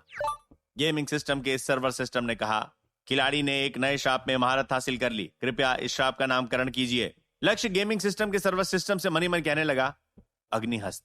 लक्ष्य इस नए श्राप का नाम बुद्ध की हथेली रखना चाहता था, लेकिन फिर उसने सोचा कि जिस श्राप का आविष्कार उसने खुद किया हो, उसकी तुलना एक महान व्यक्ति से करना सही नहीं होगा। गेमिंग सिस्टम के सर्वर सिस्टम ने कहा, खिलाड़ी ने सफलतापूर्वक रूप से एक नए लेवल 5 के श्राप का आविष्कार किया है। इनाम स्वरूप खिलाड़ी को 10 ओम पॉइंट्स मिलते हैं। कुल मिलाकर अब लक्ष्य के पास 210 ओम पॉइंट्स है। लक्ष्य ने नोटिफिकेशन पर एक त्वरित नजर डाली और फिर उसे उड़ा दिया। फिर उसने अपने सिर को बग्गी की सीट के गद्दे पर टिका दिया और आंख बंद करके आराम करने लगा। लगभग 10 मिनट पश्चात तांगे की गति धीमी हुई और तांगा रुक गया। तांगे वाले ने बग्गी की छोटी सी खिड़की के माध्यम से लक्ष्य की तरफ देखते हुए कहा, लक्ष्य बाबा, हम महल के मुख्य द्वार पर पहुंच चुके हैं। लक्ष्य ने फौरन ही आंखें खोली और बग्गी की खिड़की के माध्यम से जैसे उसने बाहर देखा तो उसे एहसास हुआ कि वो अब मिश्रा महल के मुख्य दरवाजे के बाहर है। अब तक महल के भीतर तैनात पहरेदारों ने महल की दीवारों से तांगे को खाई से चट्टान पर आते हुए देख लिया था, लेकिन उन्होंने पुल को नीचे करने के लिए कोई कदम नहीं उठाए। कुछ पहरेदारों में से एक ने चीखते हुए तांगे वाले से प्रश्न किया, बग्गी में कौन बैठा है? लक्ष्य ने बग्गी की छोटी खिड़की के माध्यम से तांगे वाले की ओर देखते हुए कहा, उनसे कहिए कि लक्ष्य मिश्रा जी आए हैं। तांगे वाले ने पहरेदार के प्रश्न का उत्तर ऊंचे स्वर में लक्ष्य का नाम लेकर दिया। तांगे वाले के मुंह से लक्ष्य का नाम सुनकर सभी पहरेदार हक्के बक्के रह गए। वे सभी इस बात से वाकिफ हैं कि उद्योगपति मिश्रा जी का तीसरा बेटा जादुई विद्या हासिल करने के लिए कुछ वर्षों पहले घर छोड़ चुका था, मगर अचानक ही उसकी उपस्थिति ने सबको हैरान और अचंभित कर दिया। वो पहरेदार अपने साथी पहरेदारों की ओर देखते हुए मध्यम स्वर में कहने लगा, छोटे साहब आज अचानक यहाँ कैसे? क्या उन्हें किसी ने इस बात की खबर दी कि बड़े साहब की तबीयत ठीक नहीं और शायद वो अधिक दिनों तक बचने नहीं वाले? शायद इसलिए ही छोटे साहब वापस लौटे होंगे कि उन्हें बड़े मालिक की संपत्ति, उनकी विरासत में से कुछ हिस्सा मिल जाए। मिश्रा महल पारशे मत से जिले की सबसे ऊंची जगह पर है। जब तक कोई बिना किसी बाधित दृश्य के किसी खुले स्थान में हो, तब उन्हें स्पष्ट रूप से मिश्रा महल का नजारा देखने को मिलेगा। शाम के 5 बज चुके हैं। मिश्रा पुल पर 3 डार्क एल्व्स मनुष्यों के भेष में घोड़ों पर सवार महल की ओर बढ़ रहे हैं। जैसे ही उन्होंने चट्टान की ओर नजर डाली, उन्हें स्पष्ट रूप से मिश्रा महल की झलक नजर आई। वो तीनों डार्क एल्व्स काफी शक्तिशाली हैं और उनकी नजरें काफी उत्कृष्ट। उन्हें केवल महल ही नहीं बल्कि एक फिरोजी रंग की बग्गी वाला तांगा भी महल की ओर बढ़ते हुए स्पष्ट रूप से दिखा। हरदिल ने अपने साथियों से कहा, वो ईस्ट कोफ जादू विद्यालय का तांगा है। लक्ष्य उसी तांगे में होगा। जैसे ही उन्होंने सुना था कि लक्ष्य घर जा रहा है, वे लोग इसी तरफ आ धमके और तांगे को देखने पर इस बात की पुष्टि हो गई। नरेश ने अपनी तलवार की हैंडल को कसकर थाम लिया और अपने बाकी के दोनों साथियों से कहने लगा, जल्दी चलो, उसे अभी धर दबोचते हैं। डार्क एल्फ जादूगर परेश ने फौरन ही अपने दोनों साथियों से कहा, जबरदस्ती करने की जरूरत नहीं है। यह उसका पारिवारिक महल है, जहां उसके चहीते लोग और उसे चाहने वाले लोग रहते हैं। शहजादी के खून का बदला हम उसे सूद समेत लौटाएंगे। उनकी हत्या के बदले में उसे दंड के रूप में बहुत पीड़ा पहुंचाएंगे। हम महल में घुसपैठ करने के लिए सूर्यास्त का इंतजार करेंगे और फिर उसकी आंखों के सामने उसके पूरे परिवार के सदस्य को मार डालेंगे। हम उसके पारिवारिक महल को जला देंगे। हम उससे उसका सब कुछ छीन लेंगे, हर एक चीज छीन लेंगे जिस पर भी उसका अधिकार है। हर दिल संतुष्ट होकर अपने साथियों से कहने लगा, वाह, बहुत खूब परेश, हम ऐसा ही करेंगे। क्या डार्क एल्व्स होंगे अपने मंसूबे में कामयाब? कैसे करेगा लक्ष्य अपनी और अपने परिवार वालों की सुरक्षा डार्क एल्व्स से? आगे की कहानी जानने के लिए सुनते रहिए रोमांच और खतरे से भरी कहानी ट्रैप्ड इन वीडियो गेम, सिर्फ पॉकेट एफएम पर।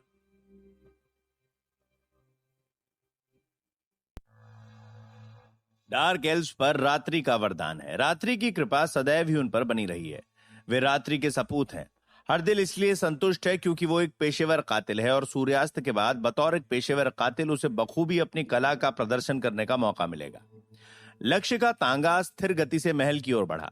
मिश्रा परिवार इतना मशहूर परिवार तो नहीं है, लेकिन पिछले 300 वर्षों से परिवार के संबंधित प्रत्येक मुखिया ने कुछ सैन्य उपलब्धियां प्राप्त की थी। इन सभी वर्षों में महल के निर्माण में बहुत सोच विचार किया गया था। महल की परिधि यानी पेरीमीटर 15 फुट गहरी खाई से घिरी हुई है।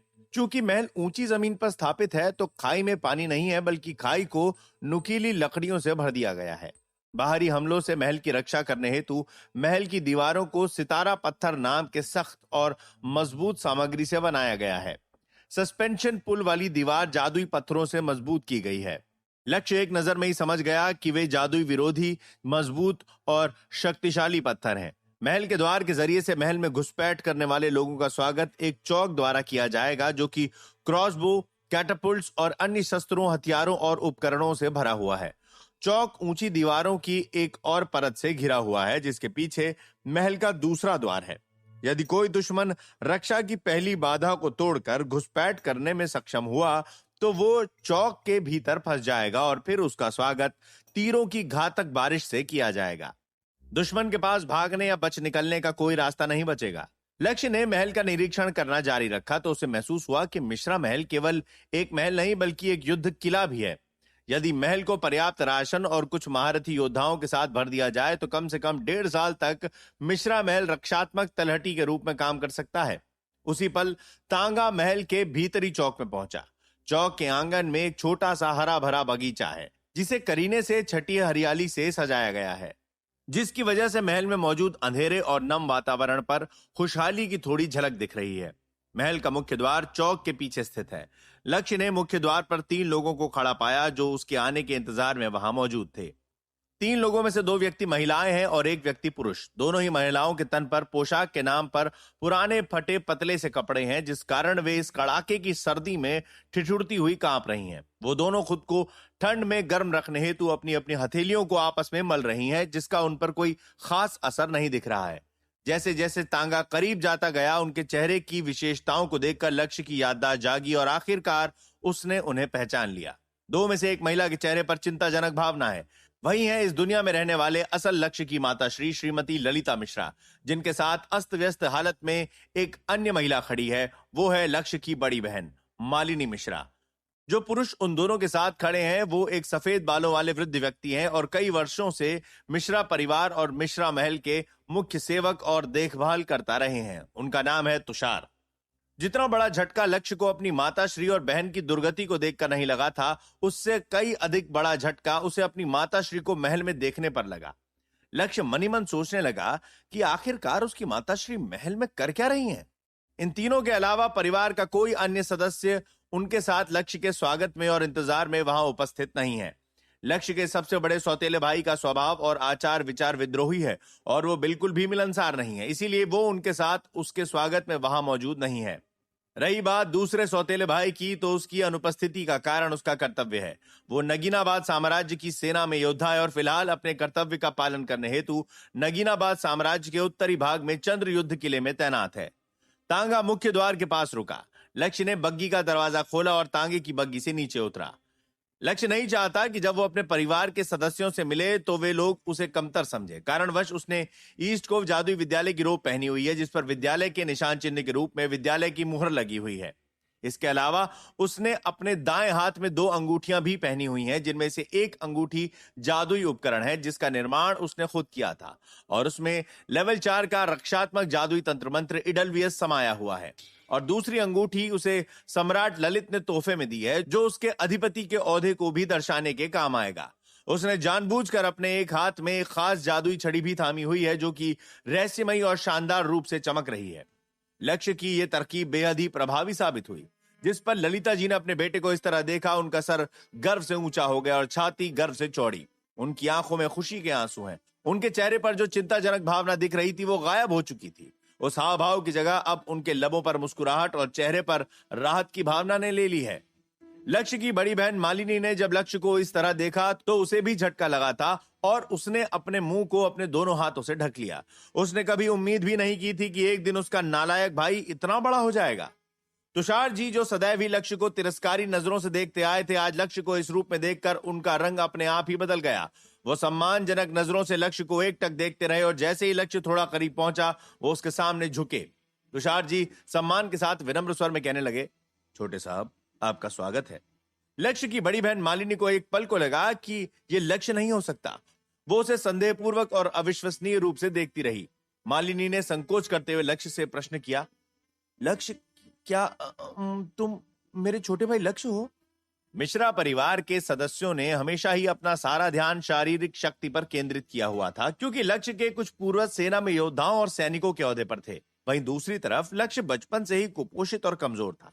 कारणवश उसे परिवार के अन्य सदस्य और यहां तक कि घर के मुख्य सेवक और नौकर चाकर तिरस्कारी नजरों से देखते आए थे।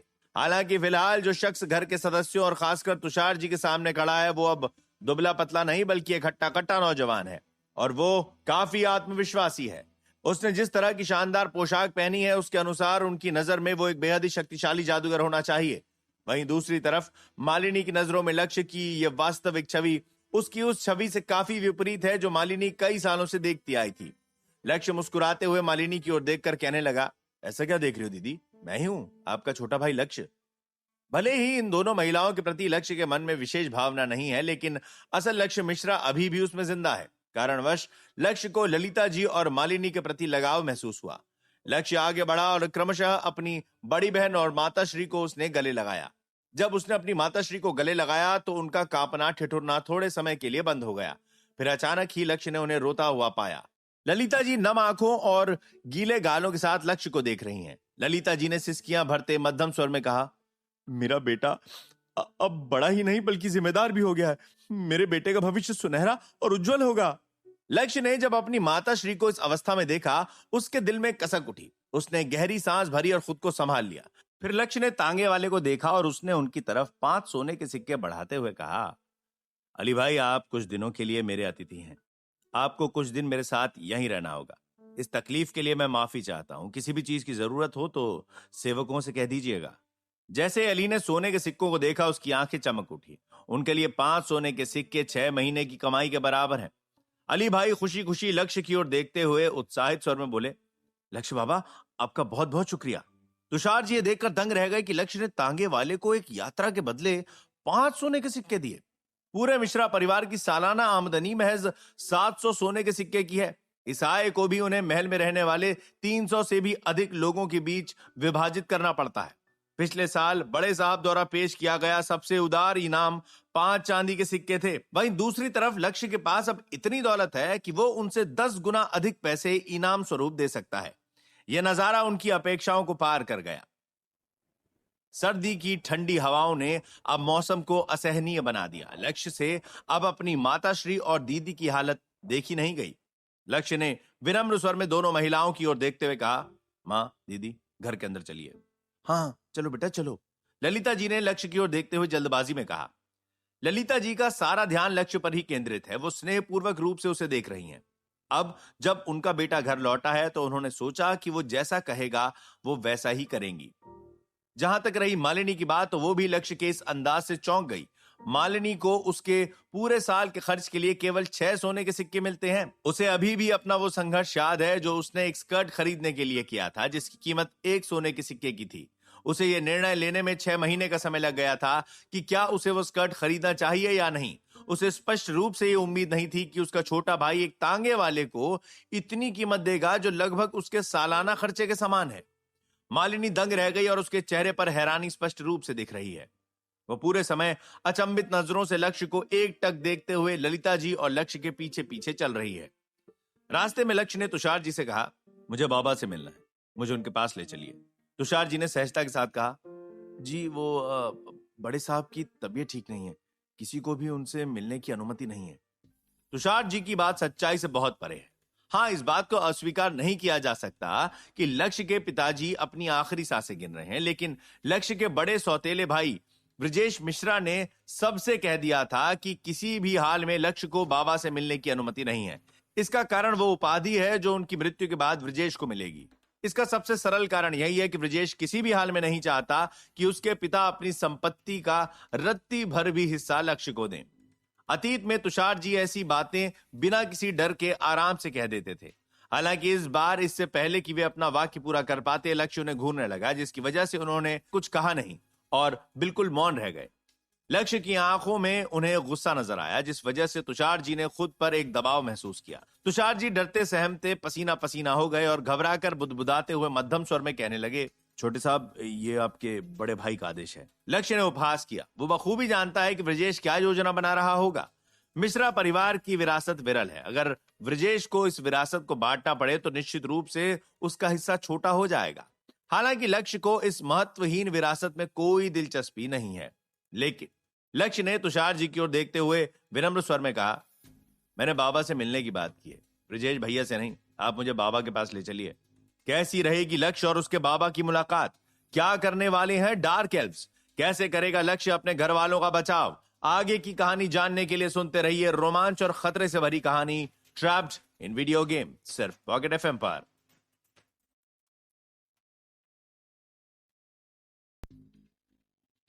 जिस क्षण लक्ष्य ने तुषार जी से अपनी बात कही, वो भयभीत हुए। उन्होंने खुद को लक्ष्य के प्रति अधीन पाया और तुरंत राजी हो गए। तुषार जी लक्ष्य की ओर देखते हुए हिचकिचाते हुए कहने लगे, जी ठीक है।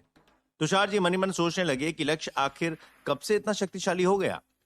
अब जब तुषार जी लक्ष्य को उसके पिता के पास ले जाने के लिए राजी हो ही गए थे, तो उन्होंने सोचा कि इस कार्य में देरी क्यों करनी।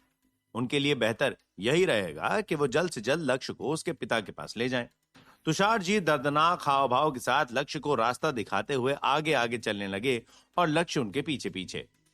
जैसे ही दोनों तुषार जी और लक्ष्य सीढ़ियों के पास पहुंचे, दूसरी मंजिल की सीढ़ी पर एक व्यक्ति आ धमका और वहां से उसकी आवाज सभी को सुनाई दी, मेरे प्यारे भाई, तुम आखिरकार लौट आए। मुझे तुम्हारी बहुत याद आती थी। उसी समय लक्ष्य की नजर उस दिशा में गई और उसने देखा कि एक हट्टा कट्टा युवक सीढ़ियों से नीचे उतर रहा है। उस व्यक्ति की उम्र लगभग 30 के आसपास होगी और उसके भूरे घुंघराले केशों की लंबाई उसके कंधों तक है। उसने एक रुएदार काले रंग की हाई क्वालिटी की नई रोब पहनी हुई है। उसके उत्कृष्ट जूते हिरण की चमड़ी से बने हुए हैं और उसने जो अन्य सामान पहना हुआ है, उनकी कुल कीमत लक्ष्य की माताश्री और बहन के सभी सामानों से दुगनी होंगी। इस शख्स की उपस्थिति ने लक्ष्य की माताश्री और बड़ी बहन को भयभीत कर दिया। वो दोनों कांप उठी और अपना सिर नीचे झुका लिया। यही है असल लक्ष्य मिश्रा का बड़ा सौतेला भाई ब्रजेश मिश्रा, हरीश मिश्रा जी की विरासत का उत्तराधिकारी, जिसका वो अकेला वारिस बनना चाहता है। वो धीरे धीरे सीढ़ियों से नीचे उतरते हुए लक्ष्य को रुचि के साथ देख रहा है और जैसे जैसे उसके कदम लक्ष्य की ओर बढ़ते चले गए, उसकी मुस्कान पल पल बढ़ती चली गई। लक्ष्य के करीब जाते ही ब्रजेश की नजर उसकी जादुई छड़ी पर पड़ी। ब्रजेश ने लक्ष्य की ओर मुस्कुराकर देखते हुए कहा, ओ छोटे भाई, लगता है तुम जादू अच्छी तरह से सीख गए हो। अपने भाई को अपनी सुंदर जादुई छड़ी नहीं दिखाओगे? जरा देखूं तो इस जादुई छड़ी को। ब्रजेश लक्ष्य से उसकी अनुमति के बिना ही उसके हाथों से उसकी जादुई छड़ी को छीनने के लिए आगे बढ़ा। यह उसका स्वभाव है, एक पुरानी आदत। यदि उसके सामने खड़ा व्यक्ति उसका असल छोटा सौतेला भाई होता तो उसके आदेश का विरोध करने की कल्पना सपने में भी नहीं करता। मगर इस समय उसके सामने उसका भाई लक्ष्य मिश्रा नहीं बल्कि वो लक्ष्य खड़ा है जो निडर है और बेहद ही आत्मविश्वासी। लक्ष्य की नजरों में अपने पिता के इस लाडले नालायक निखट्टू बेटे का कोई महत्व नहीं और ना ही उसके मन में ब्रजेश के लिए रत्ती भर भी सम्मान। उसी क्षण लक्ष्य के शरीर में बहती माना की प्रवाह जादुई छड़ी में समाने लगी और उसकी जादुई छड़ी तेज रोशनी की किरणों के सहारे से चमकने लगी। चमक इतनी तेज है कि पल भर के लिए किसी को भी अंधा कर सकती है। तेज चमकती रोशनी की किरणों के प्रभाव में लक्ष्य ने अपने अहंकारी भाई की ओर देखते हुए कहा, न मैं बच्चा हूं और न तुम। ये कोई खिलौना नहीं है। मुझे नहीं लगता कि तुम्हें इसे छूना भी चाहिए। तो जितना हो सके उतना मेरी जादुई छड़ी से दूर रहो। एक जादूगर के लिए उसकी जादुई छड़ी का महत्व ठीक वैसा ही है जैसा कि किसी योद्धा के लिए उसकी तलवार का महत्व। इन दोनों ही चीजों को किसी अन्य शख्स के हाथ में पल भर के लिए भी नहीं होना चाहिए। तो फिर इन वस्तुओं पर कब्जा करना तो दूर की बात है। ब्रजेश के हाव भाव तुरंत बदल गए। वो गुस्से से लाल पीला होने लगा। उसके हाथ और जादुई छड़ी के दरमियान बेहद कम फासला है। अचानक ही ब्रजेश का शरीर शक्तिशाली बैटल ऑरा से ढक गया। ब्रजेश लक्ष्य के थोड़ा और करीब आया और गुस्से से लक्ष्य को देखते हुए कड़क स्वर में कहने लगा, और मुझे तुम्हारी जादुई छड़ी क्यों नहीं छूनी चाहिए? अरे 4 तंत्र मंत्र क्या सीख लिए खुद को बहुत बड़ा जादूगर समझने लगे हो? घर से बाहर क्या रहने लगे? मेरी इज्जत करना ही भूल गए। ब्रजेश को मिश्रा परिवार के खास बैटल ऑरा बर्फिया बैटल ऑरा में महारत हासिल है और वो लेवल 4 का योद्धा भी है। उसे पूरा विश्वास है कि अगर उसकी ताकत और शक्ति की तुलना राज्य भर में भी की गई तो भी वो एक दुर्जेय दुश्मन माना जाएगा। वहीं दूसरी ओर उसके भाई को जादू सीखते हुए अभी 1 वर्ष से भी कम समय हुआ है और उसकी पढ़ाई अभी भी जारी है। केवल 1 वर्ष के अभ्यास के बाद कोई व्यक्ति कितना ही शक्तिशाली हो सकता है। चकाचौंध करने वाली रोशनी शायद एक दिखावा हो। इसके बाद ब्रजेश ने बेहद नासमझी भरा फैसला लिया। अगले ही पल लक्ष्य का पूरा शरीर शानदार रोशनी की किरणों के सहारे से चमका और तुरंत ही लेवल 4 के रक्षात्मक जादुई तंत्र मंत्र इडेलवियस का प्रभाव उस पर पड़ा। लक्ष्य ने फोर्स फील्ड को नियंत्रित किया हुआ है ताकि इडेलवियस से उसकी माता श्री, दीदी और तुषार जी को कोई नुकसान न पहुंचे। वहीं दूसरी तरफ इस फोर्स फील्ड की सारी ऊर्जा ब्रजेश पर ही केंद्रित है। चूंकि ब्रजेश चौकन्ना नहीं था तो इडेलवियस के प्रभाव में उसका शरीर धम सी आवाज के साथ दीवार से जाकर लड़ गया। तेरी ये मजाल, तूने मुझ पर हमला किया। ब्रजेश गुस्से में लक्ष्य की ओर देखते हुए चीखते चिल्लाते हुए झल्लाया। कुछ वर्षों से मिश्रा परिवार की बागडोर ब्रजेश के हाथों में है। उसके पिता में भी इतनी हिम्मत नहीं थी कि वो ब्रजेश की इच्छाओं के विरुद्ध जाए, तो फिर लक्ष्य तो उसका छोटा भाई है, वो भी सौतेला, जो हमेशा से ही शारीरिक रूप से कमजोर रहा है। ब्रजेश ने कभी सपने में भी नहीं सोचा था कि उसे किसी दिन ये दिन भी देखना पड़ेगा। ब्रजेश के भीतर का गुस्सा छलकते हुए झलक रहा है। उसने अपनी बैटल ऑरा के विस्फोट के बाद आगे बढ़ने का एक और प्रयास किया। उसे हर हाल में लक्ष्य पर हमला करना है। वो अपने आप से बाहर हो गया और बदला लेने के लिए उतारू है। उसके मन में यही ख्याल है कि उसे अपने बदतमीज छोटे भाई को सबक सिखाना है। वैसे तो लक्ष्य भलीभांति ब्रजेश के गुस्से से वाकिफ है, लेकिन इस बार लक्ष्य ब्रजेश के गुस्से को देखकर काफी चौंक सा गया। उसे बखूबी इस बात का अंदाजा है कि इस घर में ब्रजेश की कितनी चलती है और उसकी बातें पत्थर की लकीर हैं। लेकिन लक्ष्य ने यह कभी नहीं सोचा था कि ब्रजेश गुस्सैल से तानाशाह में बदल जाएगा। लक्ष्य को ब्रजेश में ना गुस्सा नजर आया और ना ही घमंड। उसे ब्रजेश अब कोई अहंकारी व्यक्ति नहीं बल्कि एक तानाशाह लगने लगा और लक्ष्य की नजर में तानाशाही पागलपन के समान है। जहां ब्रजेश के मन में लक्ष्य को सबक सिखाने का ख्याल पनपा, वहीं लक्ष्य के मन में भी ब्रजेश को सबक सिखाने का ख्याल आया। वो उस कार्य को अंजाम देना चाहता है जो वर्षों पहले उन दोनों के पिता को करना चाहिए था, ब्रजेश को सम्मान का सबक सिखाना। लेकिन चूंकि वो ऐसा करने में असफल रहे थे, तो लक्ष्य ने सोचा कि उनका अधूरा कार्य वही पूरा करेगा, क्योंकि जिस नजरिए से लक्ष्य इस परिस्थिति को देख रहा है उससे उसे यही समझ आया कि एक दिन ब्रजेश के व्यवहार से पूरे परिवार का बना बनाया नाम खराब हो जाएगा। ब्रजेश भले ही लेवल 4 का योद्धा हो, लेकिन इस पल उसने सुरक्षा कवच नहीं पहनी और वो निहत्था है। वहीं दूसरी तरफ लक्ष्य के पास जादुई तंत्रों मंत्रों श्रापों का भंडार है। यदि लक्ष्य चाहे तो अपने किसी भी श्राप से इसी पर ब्रजेश पर हमला करके उसका काम तमाम कर सकता है, लेकिन लाजमी है कि वो ऐसा करेगा नहीं, या शायद करना नहीं चाहता। लक्ष्य इस सोच में पड़ गया कि वो किस तरह से अपने इस बिगड़ैल भाई को सबक सिखाए। उसके मन में श्रापों के विकल्प घूमने लगे जिससे कि उसके भाई को नुकसान ना हो, लेकिन वो लक्ष्य से डर जाए। कुछ समय तक इस समस्या पर विचार करने के पश्चात लक्ष्य इस नतीजे पर पहुंचा कि वो ब्रजेश पर अपने नए श्राप लेवल 5 के अग्निहस्त से हमला करेगा। चूंकि लक्ष्य अग्निहस्त के असर को अपनी इच्छा अनुसार नियंत्रित कर सकता है, तो ब्रजेश को बिना कोई नुकसान पहुंचाए वो अपनी ओर आने से रोकने में कामयाब रहेगा और ब्रजेश उससे डर भी जाएगा। लक्ष्य ने जैसे ही निर्णय लिया, न जाने कहां से एक व्यक्ति घर के भीतर आ धमका और तेजी से लक्ष्य और ब्रजेश की ओर दौड़ता हुआ दिखाई दिया। उसके शरीर से भी वैसी ही बैटल ऑरा निकल रही है जैसी ब्रजेश के शरीर से निकल रही है, लेकिन दोनों में चमक का अंतर है। अनजान शख्स का बैटल ऑरा ब्रजेश की बैटल ऑरा की तुलना में काफी गहरा और अधिक चमक रहा है। इस शख्स के एंगल को देखकर पता चला कि वो लक्ष्य पर नहीं बल्कि ब्रजेश पर हमला करने वाला है। ब्रजेश भी खुद इस बात से अनजान है, जिस वजह से उसे हमलावर से अपने आप को बचाने का मौका और समय तक नहीं मिला। उस हमलावर ने ब्रजेश को लगभग 5-6 कदम तक पीछे धकेला और उसके बाद उसने ब्रजेश को दीवार से सटाकर दबा दिया। उसी क्षण लक्ष्य को एहसास हुआ कि वो व्यक्ति कौन है। इस आदमी की लंबाई 6 फीट तक की होगी, उसकी उम्र 25 वर्ष की होगी और उसका शरीर काफी सुडौल दिख रहा है।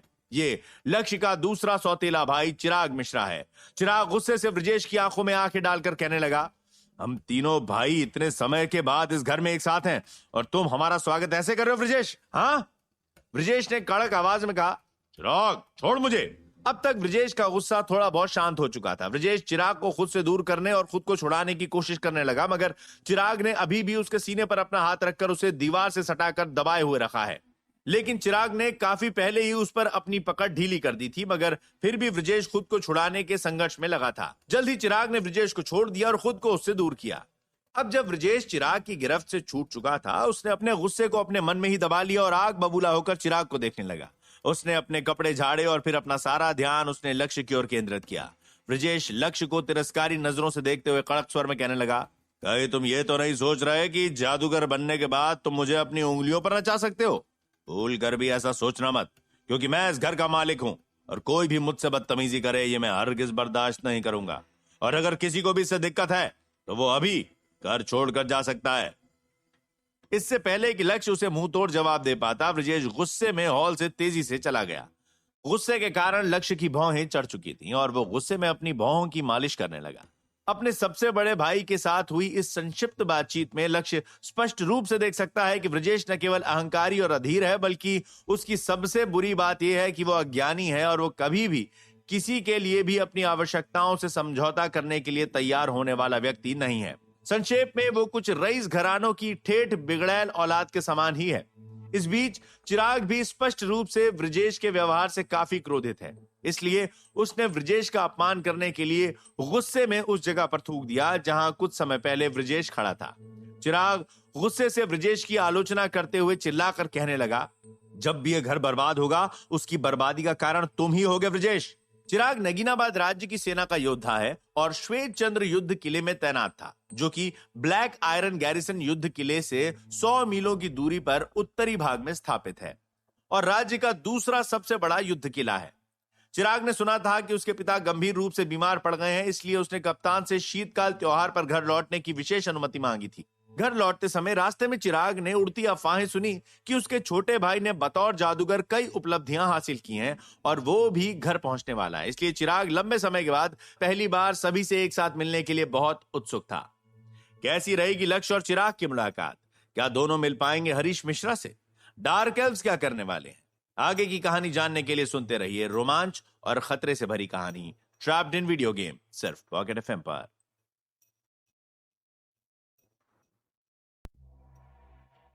अतीत में चिराग को लक्ष्य नापसंद था, लेकिन इसके पीछे का कारण न लक्ष्य की कमजोरी थी न शारीरिक शक्ति। चिराग को लक्ष्य से लगाव इस वजह से कभी नहीं हुआ क्योंकि बचपन में जब ब्रजेश उस पर धौंस जमाता तब लक्ष्य हाथ पर हाथ धरे चुपचाप सब कुछ सहता रहता, अपमान, गालियां और यहां तक कि मार पिटाई भी। चिराग ने कभी खुद लक्ष्य पर धौंस नहीं जमाई और न ही कभी उसने ब्रजेश के साथ मिलकर लक्ष्य को तंग किया। वो केवल लक्ष्य की कायरता या फिर सहन शक्ति का निंदक रहा था, लक्ष्य का नहीं। नगीनाबाद साम्राज्य में योद्धा की उपाधि हासिल करने के बाद और कई वर्षों से कर्तव्य के कारण घर से दूर रहने के पश्चात चिराग को रिश्ते, नाते और एकता जैसी चीजों की कदर होने लगी और उसके मन में परिवार के प्रति मोह और स्नेह जागा। चिराग के मन में पनपी इन भावनाओं का कारण सरल है। यदि किसी परिवार में सदस्यों का बंधन मजबूत नहीं है या यदि परिवार का कोई भी सदस्य खुद को प्रमुख या महत्वपूर्ण व्यक्ति नहीं समझता, तो इसकी संभावना अधिक है कि वो सदस्य आसानी से दूसरों की बातों में आ जाएगा या उस सदस्य का इस्तेमाल अन्य प्रतिद्वंदी परिवार या परिवारों या उनके सदस्यों द्वारा किया जाएगा ताकि एक परिवार का नामो निशान मिट जाए। प्रत्येक परिवार में परिवार के सदस्यों की प्रमुखता की जिम्मेदारी पूरे परिवार के कंधे पर होती है, और यदि परिवार का मुख्य सदस्य बहुत ही जिम्मेदार और अच्छा हो तो सौभाग्यवश परिवार की चमक दमक कभी कम नहीं होगी। साथ ही प्रत्येक परिवार के सदस्यों को एकता और परिवार के सदस्यों पर विश्वास करने जैसी विशेषताओं पर काम करना चाहिए ताकि उनके बीच गहरा संबंध बने और उनके दरमियान कोई फूट न डाल सके। इसलिए चिराग परिवार की शक्ति और स्थिति को बनाए रखने में प्रेम और सद्भाव जैसी भावनाओं को अत्यधिक महत्व देने लगा था। लेकिन जिस क्षण चिराग ने घर के भीतर पहला कदम रखा, उसने देखा कि घर का मुख्य सदस्य जो कल को इस घर का मुखिया बनेगा, यानी बड़ा भाई ब्रजेश, घर के सदस्यों के सामने घर के सबसे छोटे सदस्य यानी लक्ष्य को धमका रहा है और उस पर अभी भी पहले की तरह ही धौंस जमा रहा है। इस दृश्य ने चिराग को इतना क्रोधित कर दिया कि वो अपने आप से बाहर हो गया, और जब उसने लक्ष्य को ब्रजेश का विरोध करते देखा, वो लक्ष्य से काफी प्रभावित हुआ और उसके मन में लक्ष्य के प्रति इज्जत जागी, और फिर उसने ब्रजेश को रोकने हेतु उस पर धावा बोल दिया। यदि लक्ष्य आज हमेशा की तरह ब्रजेश का विरोध न भी करता तो भी चिराग रिश्ते नाते की खातिर ब्रजेश को रोकता, लेकिन वो लक्ष्य से न प्रभावित होता और ना ही उसकी नजरों में लक्ष्य की कोई इज्जत रहती। अब जब ब्रजेश जा चुका था तो चिराग का गुस्सा भी शांत हो गया। उसने खुद को काबू में किया, अपने कपड़े ठीक किए और लक्ष्य की ओर देखने लगा। चिराग लक्ष्य की ओर मुस्कुराकर देखते हुए कहने लगा, जादूगर लक्ष्य मिश्रा, बहुत खूब मेरे छोटे भाई, अब तुम सही मायने में बड़े हो गए हो। चिराग कई वर्षों से घर से बाहर रहा था और ब्रजेश ने हमेशा ही इस घर की चार दीवारी के भीतर अपनी तमाम जिंदगी आराम से गुजारी है। कारणवश दोनों की सोच में अब जमीन आसमान का अंतर है। जहां चिराग खुले विचारों का व्यक्ति बन गया है और ब्रजेश की सोच अब भी हमेशा की तरह छोटी की छोटी रह गई। जब चिराग ने लक्ष्य को ब्रजेश को जादू के सहारे से रोकते देखा था, उसी क्षण वो समझ गया कि लक्ष्य जादुई तंत्र मंत्रों और श्रापों का इस्तेमाल तेज गति से करना जानता है। साथ ही उसने ये भी देखा कि किस तरह से लक्ष्य ने न केवल जादुई तंत्र मंत्र पर बल्कि अपनी जादुई शक्ति पर नियंत्रण बनाया हुआ है। वो समझ गया कि लक्ष्य ने बतौर एक जादूगर काफी कम समय में बहुत कुछ सीख लिया है। लगभग 1 वर्ष में जादू की श्रेणी में इतनी उपलब्धियां हासिल कर लेना कोई छोटी मोटी बात नहीं है। हालांकि चिराग की नजर में लक्ष्य की जादुई ऑरा अब भी बहुत मंद है, इसीलिए उसे लगा कि लक्ष्य हाई लेवल का जादूगर नहीं होगा। वो ब्रजेश पर शायद इसलिए हमला करने में सक्षम रहा होगा क्योंकि ब्रजेश चौकन्ना नहीं था, मगर अभी के लिए कम से कम इतना काफी था। ब्रजेश इसी बात से काफी खुश है कि अब मिश्रा परिवार में एक जादूगर भी है। हालांकि चिराग की नजर में लक्ष्य की जादुई ऑरा अब भी बहुत मंद है। दूसरी ओर लक्ष्य चिराग को एक तुच्छ व्यक्ति के रूप में देखता आया था, क्योंकि चिराग हमेशा ही लड़कियों के आगे पीछे भागना पसंद करता था। लक्ष्य को बखूबी याद है कि किस तरह चिराग हर खूबसूरत लड़की से प्यार भरी बातें करता और उनसे शादी करने का वादा और दावा करता था। इसके अलावा उसमें कोई और गंभीर खामी नहीं थी। अतीत में चिराग ने भले ही उसे नजरअंदाज किया हो, लेकिन चिराग ने कभी भी ब्रजेश की तरह उसे हानि नहीं पहुंचाई थी और न ही चिराग का इरादा कभी भी उसे नुकसान पहुंचाने का था। कारणवश लक्ष्य के मन में चिराग के प्रति कोई भी कड़वाहट नहीं थी। जब लक्ष्य ने चिराग को उसकी ओर देखते हुए मुस्कुराता पाया, उसका भी हाव भाव बदल गया और वो भी मुस्कुराने लगा। साथ ही उसने एडलवियस के जादुई तंत्र मंत्र के असर को भी खत्म कर दिया। लक्ष्य चिराग की ओर मुस्कुराते हुए देखकर कहने लगा, एक छोटी सी जादुई तंत्र मंत्र है जिसमें मैंने सौभाग्यवश महारत हासिल कर ली है। अपनी बात कहते ही लक्ष्य अपनी माताश्री को देखने लगा, जो कुछ समय पहले हुए हादसों से काफी हिल चुकी थीं और भयभीत रह गई थीं। उनके चेहरे का रंग पीला पड़ चुका है। लक्ष्य ने ललिता जी को मुस्कुराकर आश्वासन देते हुए कहा, मां, इतनी घबराई हुई क्यों? तुम तो जानती हो ब्रजेश भैया का स्वभाव कैसा है। उनकी पुरानी आदत है ऐसा सब कुछ करने की। सब ठीक है, कुछ नहीं हुआ, घबराने की जरूरत नहीं है। फिर लक्ष्य ने विषय बदलते हुए अपनी बात जारी रखते हुए कहा, तुषार जी ने कहा था कि बाबा की तबीयत ठीक नहीं है। क्या वो काफी बीमार है? क्या हुआ उन्हें? लक्ष्य को इस बारे में किसी ने खबर नहीं दी थी और उसे अंदाजा भी नहीं था कि उसके घर में आखिर क्या क्या चल रहा है। लक्ष्य के प्रश्नों को सुनकर चिराग के चेहरे का रंग फीका पड़ गया। वो मायूस होकर कहने लगा, 2 हफ्ते पहले बाबा घोड़े से गिर गए थे। जिस दिन वो गिरे उस दिन वो ठीक ही थे, लेकिन अगले दिन उनकी हालत बिगड़ने लगी। पादरी, पंडित, हकीम सभी लोग आकर उन पर हीलिंग जादुई तंत्र मंत्र का इस्तेमाल कर गए, मगर कोई फर्क नहीं पड़ा।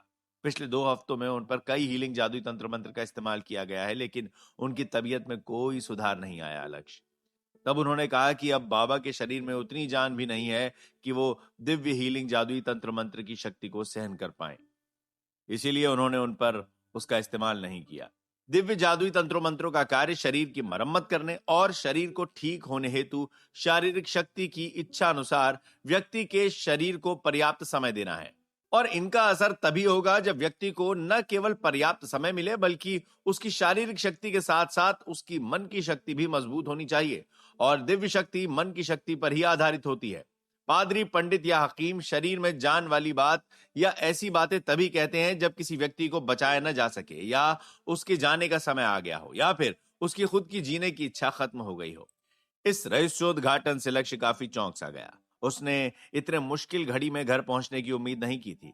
लक्ष्य को जब ब्रजेश ने उनके पिता से मिलने के लिए रोका तो उसे लगा कि ब्रजेश ऐसा केवल संपत्ति के कारण कर रहा है, लेकिन अब लक्ष्य को ऐसा लगने लगा कि ब्रजेश ने शायद उसे इसलिए रोका कि उसे उनके पिता के स्वास्थ्य की काफी चिंता थी और ब्रजेश नहीं चाहता था कि इस गंभीर हालत में कोई भी उन्हें परेशान करे।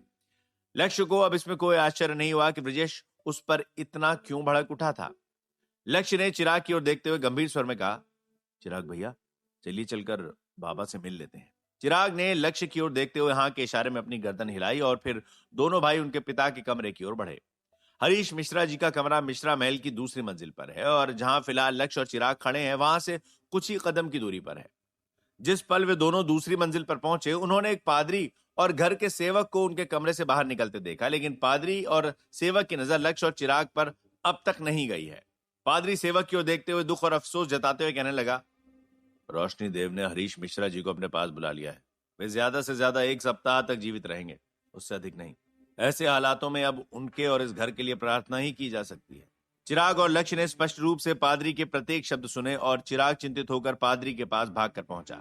चिराग ने पादरी की ओर देखते हुए हांफते हुए चिंतित स्वर में प्रश्न किया, क्या बाबा को बचाने का कोई तरीका नहीं है? पहले तो पादरी चिराग और लक्ष्य के अचानक प्रकट होने से काफी आश्चर्यचकित रह गए, मगर जब उन्होंने देखा कि वो दोनों उद्योगपति हरीश मिश्रा जी के मंझले और छोटे बेटे हैं तो उनकी बेचैनी कम हुई। लक्ष्य भी तब तक उन दोनों के पास पहुंच चुका था। वो लाचार और बेबस नजरों से चिराग और लक्ष्य को देख रहे हैं। फिर उन्होंने अपना सिर नीचे झुका लिया और दुख के साथ न के इशारे में अपना सिर हिलाने लगे। पादरी ने चिराग और लक्ष्य से नजरें चुराते हुए कहा, आपके पिता बेहोश हैं और उनकी जीवन की औरा भी अब लगभग खत्म हो चुकी है। रोशनी देव की इच्छा के आगे मैं बेबस, लाचार और मजबूर हूं। पादरी दोनों के सम्मान में झुके और फिर सेवक के साथ वहां से चले गए। उसी पल चिराग ने गहरी आंख भरी और फिर दोनों भाई एक दूसरे को देखने लगे। कुछ सेकंड बाद जब चिराग ने मानसिक रूप से अपने पिता को देखने के लिए तैयार किया तब वे दोनों उनके कमरे के भीतर गए। कमरे में प्रवेश करते ही लक्ष्य ने देखा कि किस तरह उसके पिता ओक की लकड़ी से बने बड़े से खूबसूरत से पलंग पर बिछी सफेद चादर पर अधमरी सी हालत में लगभग बेजान पड़े हैं। उनकी सांसें बेहद मध्यम चल रही हैं। उनका रंग नीला पड़ चुका है और वो किसी लाश के समान ही नजर आ रहे हैं। अपने पिता की अवस्था की एक झलक पाकर ही लक्ष्य को स्मरण हो गया कि पादरी ने उनकी हालत के बारे में बढ़ा चढ़ाकर बात की है। वो इस स्थिति में ज्यादा से ज्यादा 3 दिन से अधिक नहीं जी पाएंगे। उसी क्षण लक्ष्य के मन में ख्याल आया कि उसके पिता इस अवस्था में है कि उन्हें किसी भी चीज का होश नहीं है, तो फिर ब्रजेश ने खामखा ही उसे रोका, क्योंकि उसके पिता इस अवस्था में है ही नहीं कि उन्हें इस कमरे में किसी के आने जाने का एहसास भी हो। दोनों भाई अपने पिता के कमरे में कुछ देर मौन रहकर खड़े रहे। कमरे से बाहर निकलने के बाद भी वे दोनों चुप रहे। लक्ष्य वास्तव में उदास तो नहीं है, लेकिन उसने उस अवसादपूर्ण हवा को महसूस किया जो कि इस समय महल के वातावरण को धूमिल कर रही है। उन्होंने कुछ समय शांत रहकर खामोशी से बिताया और पूरे महल में बड़ी सी घड़ी की घंटी की आवाज गूंजी, जिससे कि पता चला कि शाम के 6 बज चुके हैं और ये समय मिश्रा महल में शाम के नाश्ते का है। हालांकि महल में लक्ष्य और चिराग की उपस्थिति से ब्रजेश नाखुश है, लेकिन फिर भी उसने महल के बावर्ची को बढ़िया नाश्ता और रात के लिए बेहतरीन भोजन तैयार करने का आदेश दे दिया था, ताकि किसी को यह ना लगे कि ब्रजेश उनके आने से खुश नहीं है। और ब्रजेश को अब बतौर मुखिया दिखावा करने की भी जरूरत है। किस तरह से ब्रजेश रखेगा अपना दिखावा जारी? सूर्यास्त हो चुका है। क्या होंगे डार्क एल्व्स अपने इरादे में कामयाब? आगे की कहानी जानने के लिए सुनते रहिए रोमांच और खतरे से भरी कहानी ट्रैप्ड इन वीडियो गेम, सिर्फ पॉकेट एफएम पर।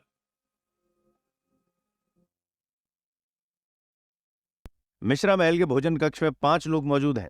हरीश मिश्रा जी के तीनों बेटे, ललिता जी और मालिनी।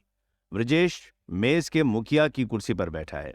उसकी दाईं ओर चिराग बैठा हुआ है और लक्ष्य चिराग के विपरीत बैठा है, लेकिन मेज के बीचों बीच और ब्रजेश से कुछ कुर्सी दूर। परिवार की दोनों महिलाएं अब तक कुर्सी पर बैठी नहीं हैं।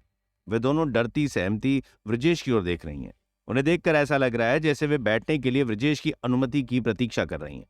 ब्रजेश दोनों ही महिलाओं को इस तरह देखकर झल्लाया और गुस्से से कहने लगा, तुम लोग खड़े क्यों, बैठते क्यों नहीं? मेरे मुंह को ताड़ना बंद करो और बैठ जाओ। जैसे ही ब्रजेश ने अपनी बात कही तभी दोनों ही महिलाएं तुरंत ही लक्ष्य के पास बैठ गईं। ललिता जी लक्ष्य के बगल में बैठी और मालिनी ललिता जी के बगल में। ये सब देखकर लक्ष्य को काफी गुस्सा आने लगा। उसके भीतर का क्रोध अब बढ़ने लगा है और उसके हाव भाव पर ध्यानपूर्वक रूप से गौर करने पर पता चल सकता है कि वो कितना गुस्सा है। गुस्से से उसकी भौहें चढ़ गई हैं और लक्ष्य को संदेह हुआ कि उसकी गैरहाजिरी में इस घर में उसकी माताश्री और दीदी को ब्रजेश के साथ एक ही मेज पर बैठने तक की अनुमति नहीं है, या फिर उन्हें बैठने की भी इजाजत लेनी पड़ती है। लेकिन चूंकि लक्ष्य को केवल इस बात पर संदेह है, इसलिए उसने ब्रजेश से कुछ भी कहना ठीक नहीं समझा। मालिनी, कुछ समय के बाद ब्रजेश ने भोजन कक्ष में फैली हुई इस खामोशी को अपनी कड़क आवाज से भंग किया। हालांकि मालिनी का नाम लेकर वो कुछ समय के लिए खामोश रहा, लेकिन फिर उसने अपनी बात जारी रखी। तुम तो बखूबी जानती हो कि बाबा की हालत प्रतिदिन बिगड़ती चली जा रही है। हमें उनके रहते हुए हमें तुम्हारी सगाई कर देनी चाहिए। इस कार्य में देरी करना ठीक नहीं है।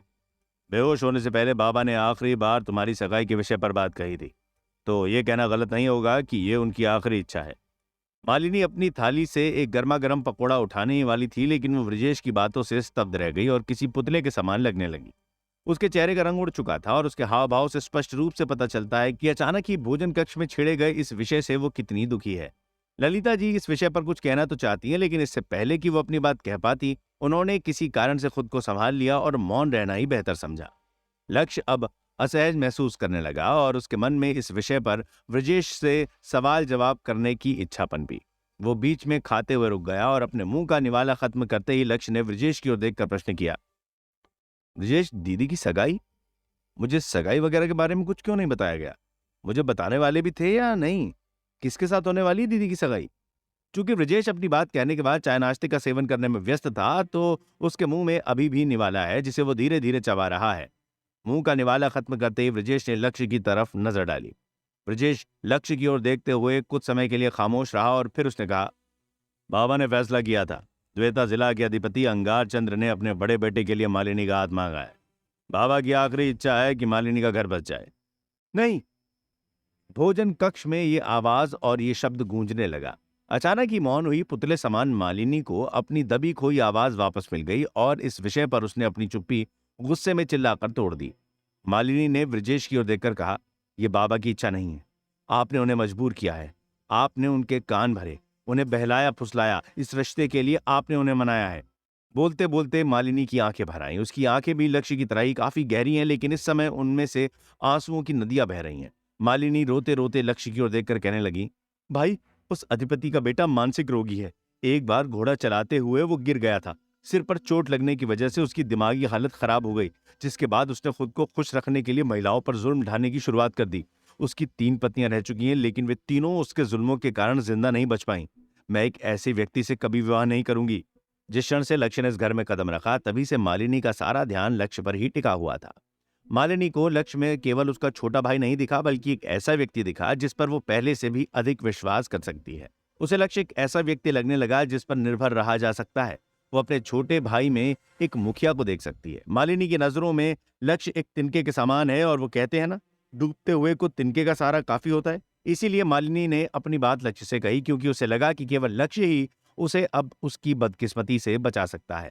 लक्ष्य मालिनी की बातें सुनकर अब और क्रोधित हो गया। उसने कुछ कहा तो नहीं, केवल अपनी बहन की बातों को सुनता रहा।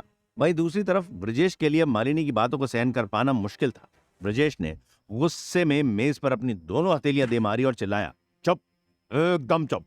मालिनी ब्रजेश की गुस्सैल आवाज सुनकर इतना डर गई कि वो बोलते बोलते अचानक ही रुक गई और गुस्से में रोते रोते अपने होंठ चबाने लगी।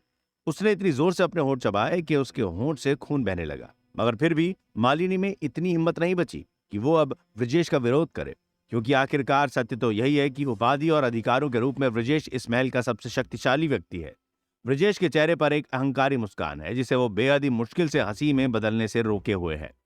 ब्रजेश ने लक्ष्य की ओर देखा और कहने लगा, मेरे प्रिय भाई, अधिपति अंगार चंद्र जी हमारी बहन को बिना किसी दहेज के अपनाने को राजी हैं। इसके अलावा वो इस सगाई विवाह का सारा खर्चा भी खुद उठाएंगे और वो हमें 1000 सोने के सिक्के भी देंगे। हाँ, उनके बेटे ने अतीत में कुछ गलतियां की हैं, दुर्व्यवहार किया है, लेकिन वो मानसिक रोगी बिल्कुल भी नहीं है। मालिनी जब तक संभल कर रहेगी वो सुरक्षित रहेगी। वैसे भी यही बाबा की आखिरी इच्छा है। लक्ष्य ने ब्रजेश की बातों पर ध्यान नहीं दिया। जब ब्रजेश अपनी बात लक्ष्य से कह रहा था तब उसका सारा ध्यान मालिनी और ललिता जी पर था। दोनों महिलाओं में से एक काफी चिंतित नजर आ रही है और दूसरी रो रही है। लक्ष्य अब समझ गया कि उसे क्या करना है। लक्ष्य ने ब्रजेश की ओर देखकर कहा, मैं इस रिश्ते से इनकार करता हूं।